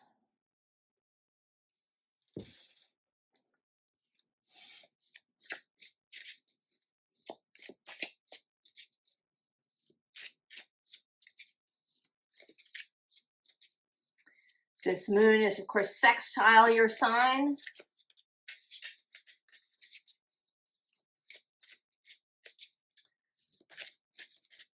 A nice working partnership.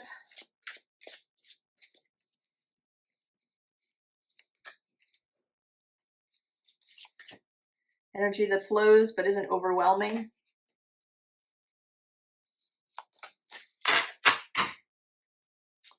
Oh, passion, Aquarius.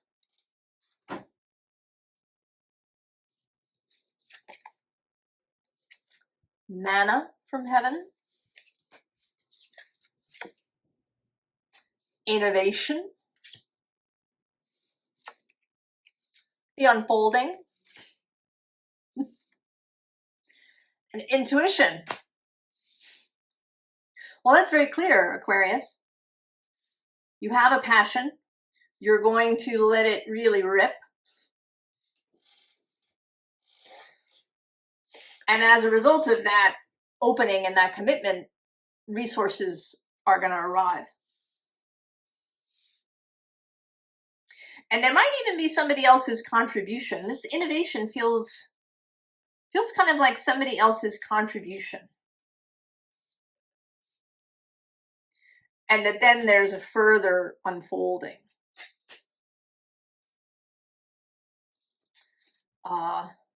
And this says intuition, but I missed the, right? It's this vision in the eye. That there's a real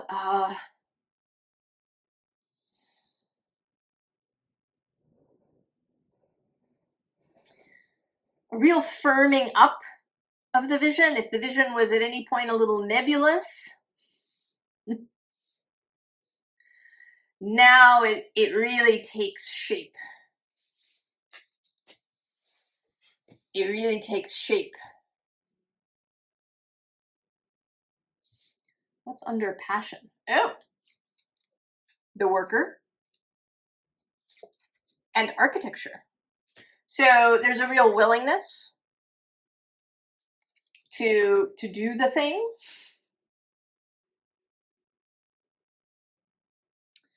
A willingness to do the work that goes with the passion.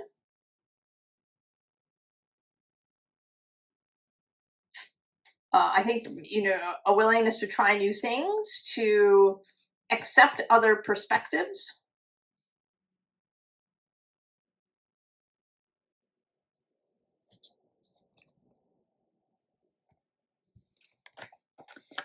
And I'm noticing there's this Two of Cups at the start. What's on the underside? Oh, the Four of Wands. Both of those are energies of union. The Wheel of Fortune just got itself seen. Jupiter is moving into Leo on June 30th. Will then be opposing your sign.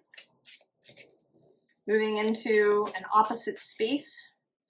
There's going to be this Jupiter-Pluto opposition that's being sextiled and trined by Uranus and Neptune in the summer. There's a lot of possibility for change and innovation and excitement and vision.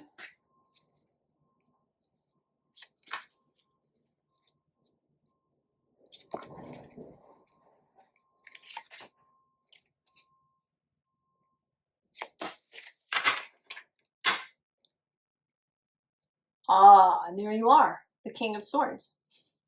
And the Sun on the underside. Six of Swords. The Lovers. The Eight of Wands. This has been everywhere. I don't know if it appears in all the readings, but almost all. This incoming energy. This is the card that goes with the decan of the new moon. and the Nine of Cups. So this is like a direct thing here, right? There's this change of thinking that allows, right, allows you to move into calmer waters, allows this mana to flow in. Then there's the meeting of this other person. Also synergies, the marriage of the above and the below. Choices made from love rather than fear or obligation or anything like that. The fast unfolding. And then the wish fulfillment. Aquarius. I don't know, there's kind of really isn't anything to say. Oh, there's the Hermit under the King of Swords. And also Temperance. Oh, and the Queen of Swords.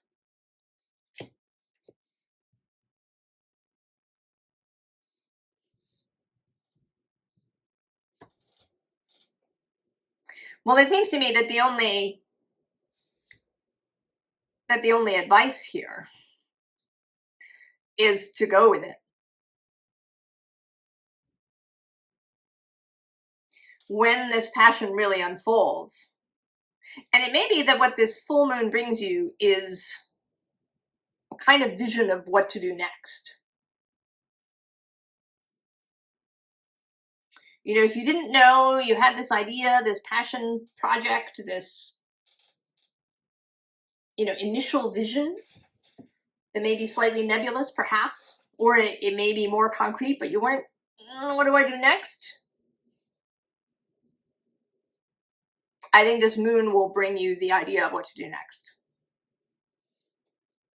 And there is an allowing that happens here in this unfolding. You're not here to control every step of the process.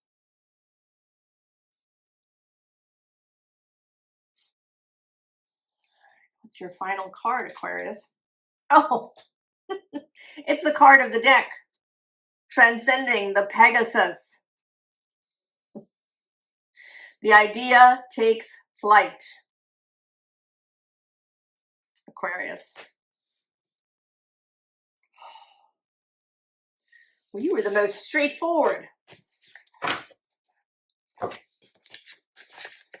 Aquarius.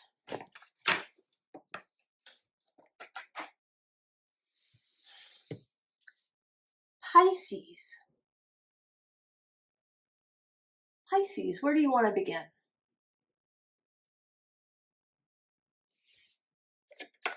That's interesting. The Queen of the Sun.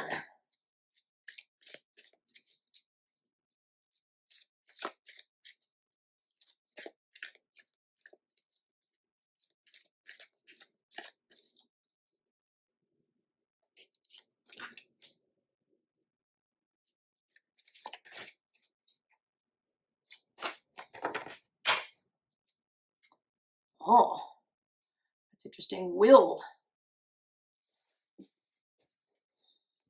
And progression on the underside. Grace. Ideas. Ooh. Insight.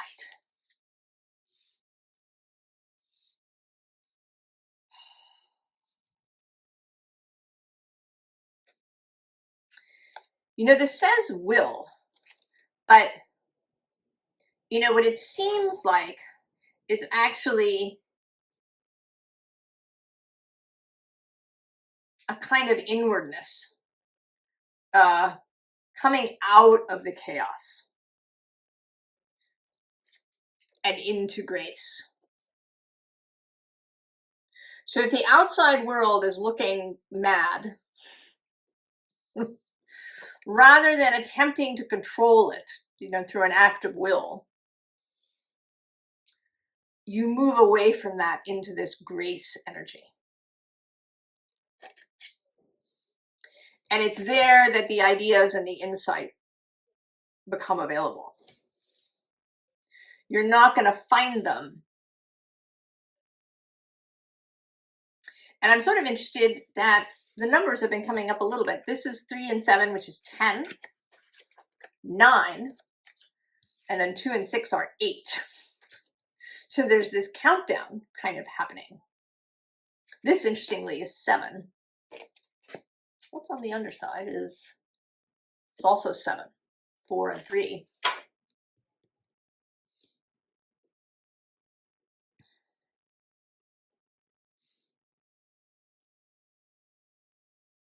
And that actually sort of feels like that the 7 has maybe that this ability to step away from the outside is perhaps been the stumbling block until this point. And that now this moon, which is square Pisces, this moon squares Pisces. And maybe you needed that. You know, Pisces is this lovely flowing energy, but of course it can also become kind of unchanging, like a lake. It's really still. And it needs a shakeup.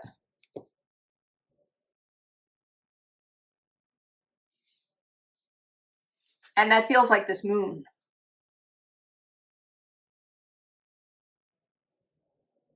And that it's a shakeup that creates grace, interestingly.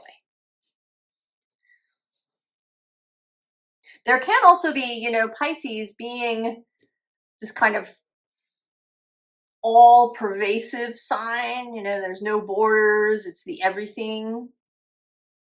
I think of it as all the little underground waters that connect to one another. It can also mean that you get caught up in the world stuff. And then maybe what this moon does is break that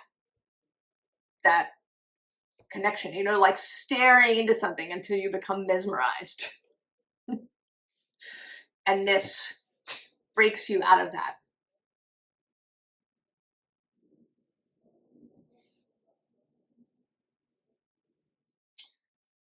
Tell us more.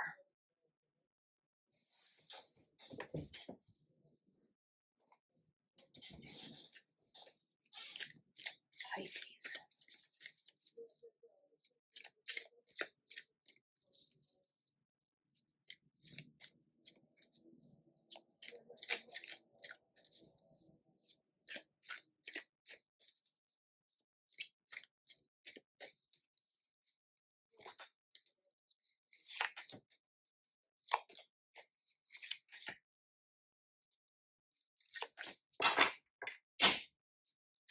Ah, the Lovers. And the 3 of Staves, Wands on the bottom. The 4 of Staves. The High Priestess. The Hanged One. The Wheel of Fortune. And the 10 of Sacred Circles.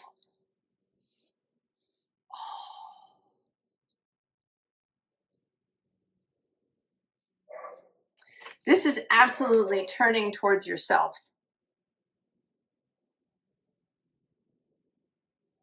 The 5 of Swords is below the Lovers, walking away from the battle.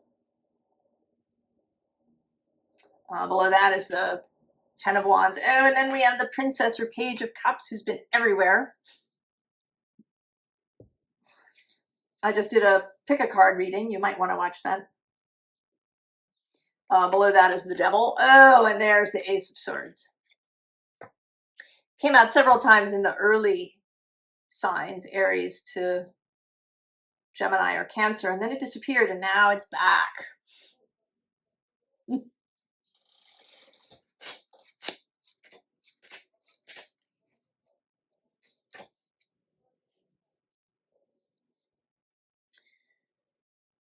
This is a commitment to the self.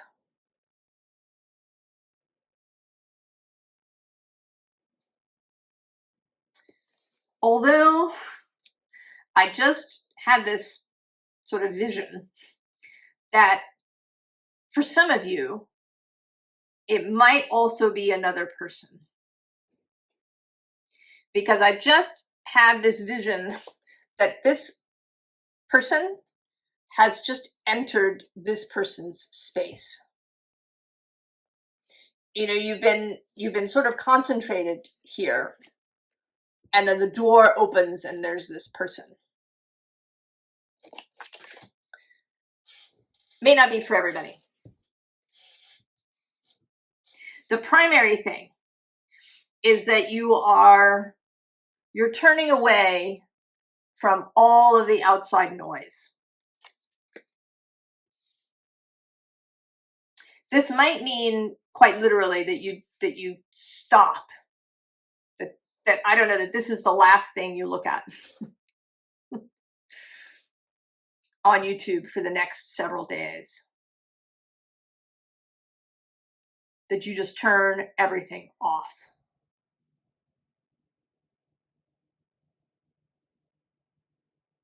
But in any case, you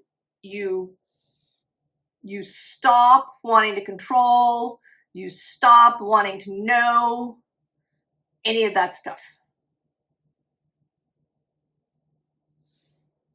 And you step into grace.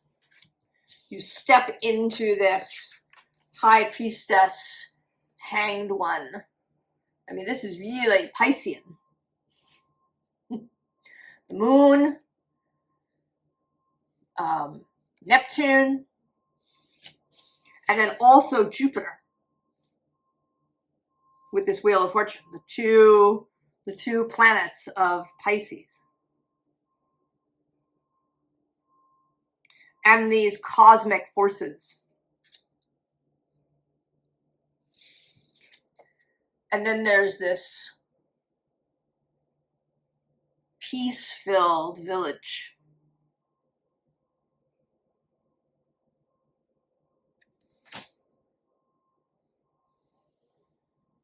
Right, so silent.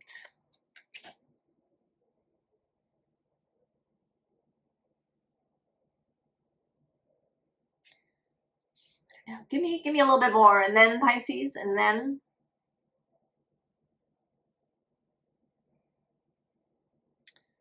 and then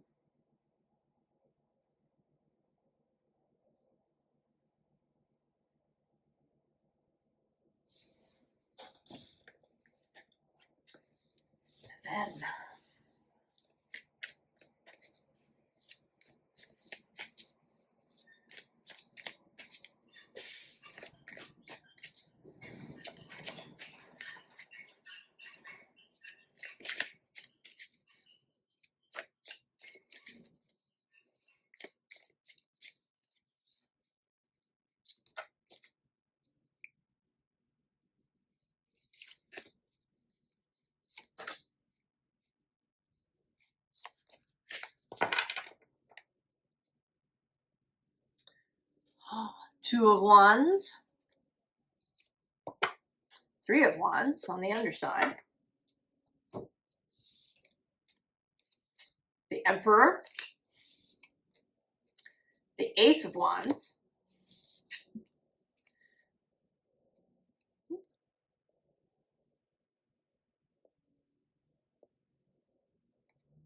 it's a low battery warning, but I think I'm going to make it, the Chariot, and the Four of Wands repeating. So the end then is that you come into power. This knowing of the other world, this communion with self.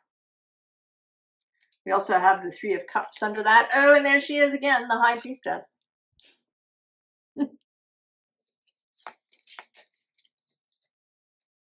There's too much noise, Pisces.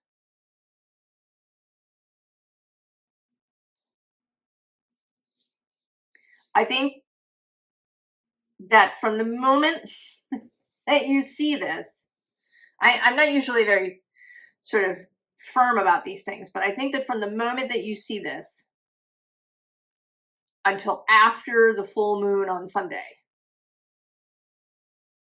you turn everything off.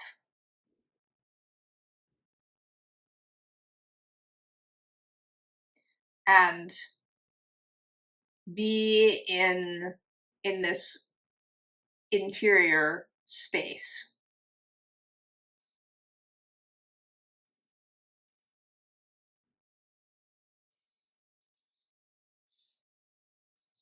This space of the moon. This is really, really stepping into your full power as the high priestess.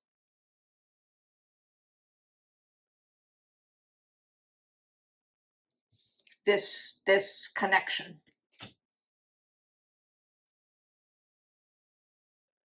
And I am going to say that if you're part of the group where this is a real person, I think that is them.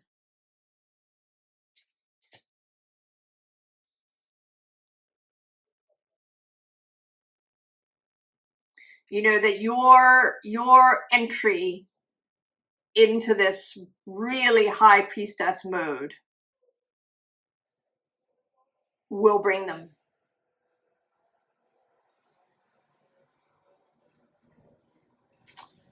Oh, Pisces, what's your final card?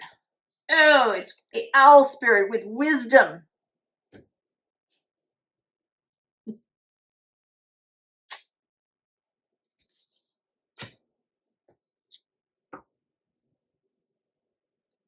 Pisces, the wisdom of the priestess.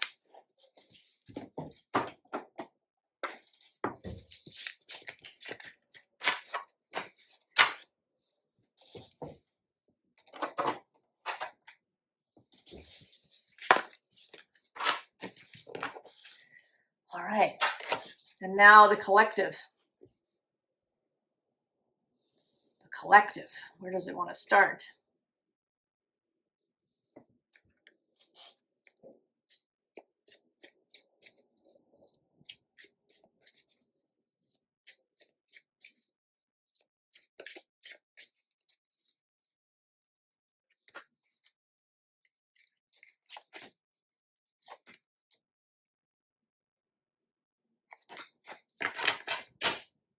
Oh. Ah. Collective. We started with this in Aries, and now there it is for you, the Ace of Swords. Temperance on the underside. That is Sagittarius's card. The Sun, the Dream, the Page of Cups everywhere. The Ace of Cups with love. And the Six of Pentacles with generosity. It's like all the things that the readings have been talking about for the last several months. And particularly the last several weeks. This clarity, this Ace of Swords, the Six of Wands is still behind it. This success, victory, this light, clarity, vision, this innocence, this just love spirit. This, drinking of the nectar. This generosity of spirit, particularly. The Six of Pentacles has shown up several times through the readings.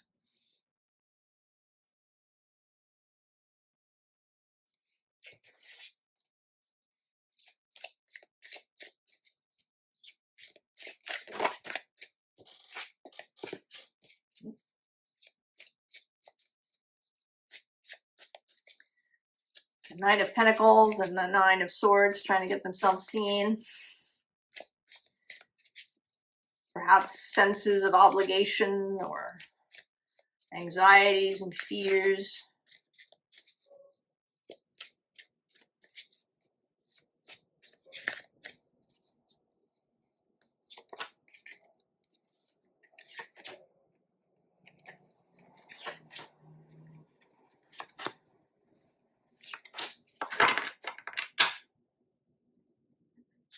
Page of Pentacles, the student, and the King of Pentacles on the underside. Student all the way to the Master. Seven of Swords, Knight of Cups, the Ace of Swords repeating,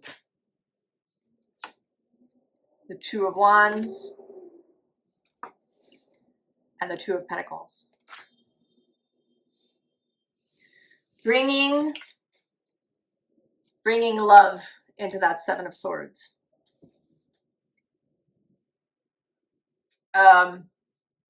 Worries, weird beliefs, dispiriting beliefs, dispiriting things you hear or see, deceptions. Bringing love into that. That is where the Ace of Swords resides. That is the way for moving into the new space, for seeing new choices.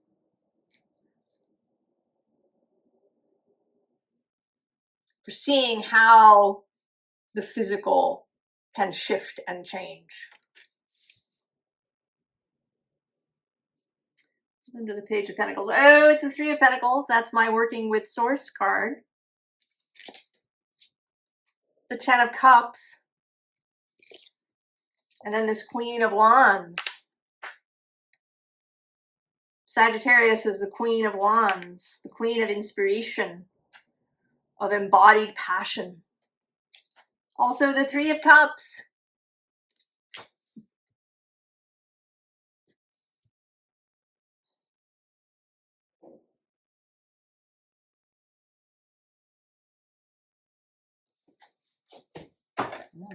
Wisdom of Pooh. He still has the Page of Cups from the Pick a Card reading.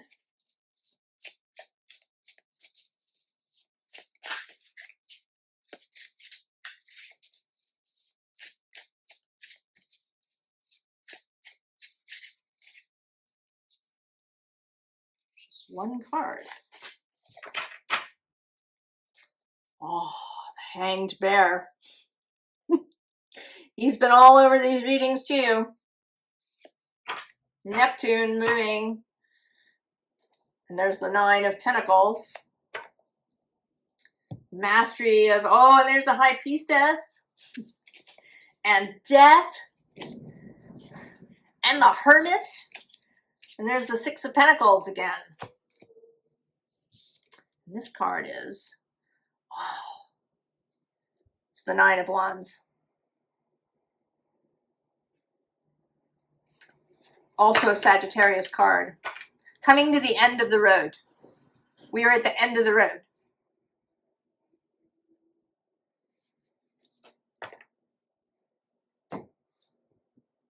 The change is now.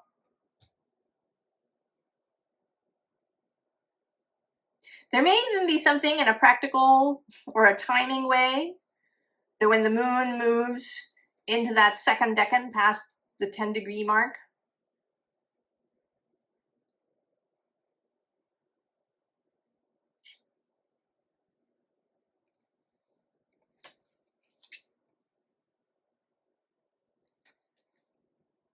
dragonfly spirit, change.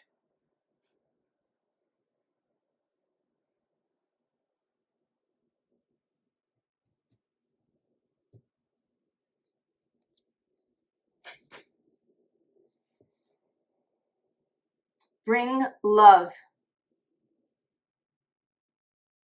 into the situation.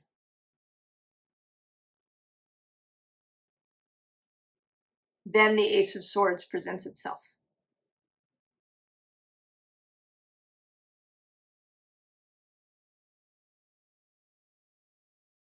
Oh, I didn't tell you.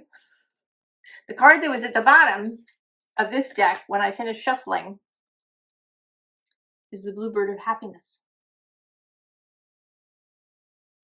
Take that with you. Take that with you. And the underside is playfulness.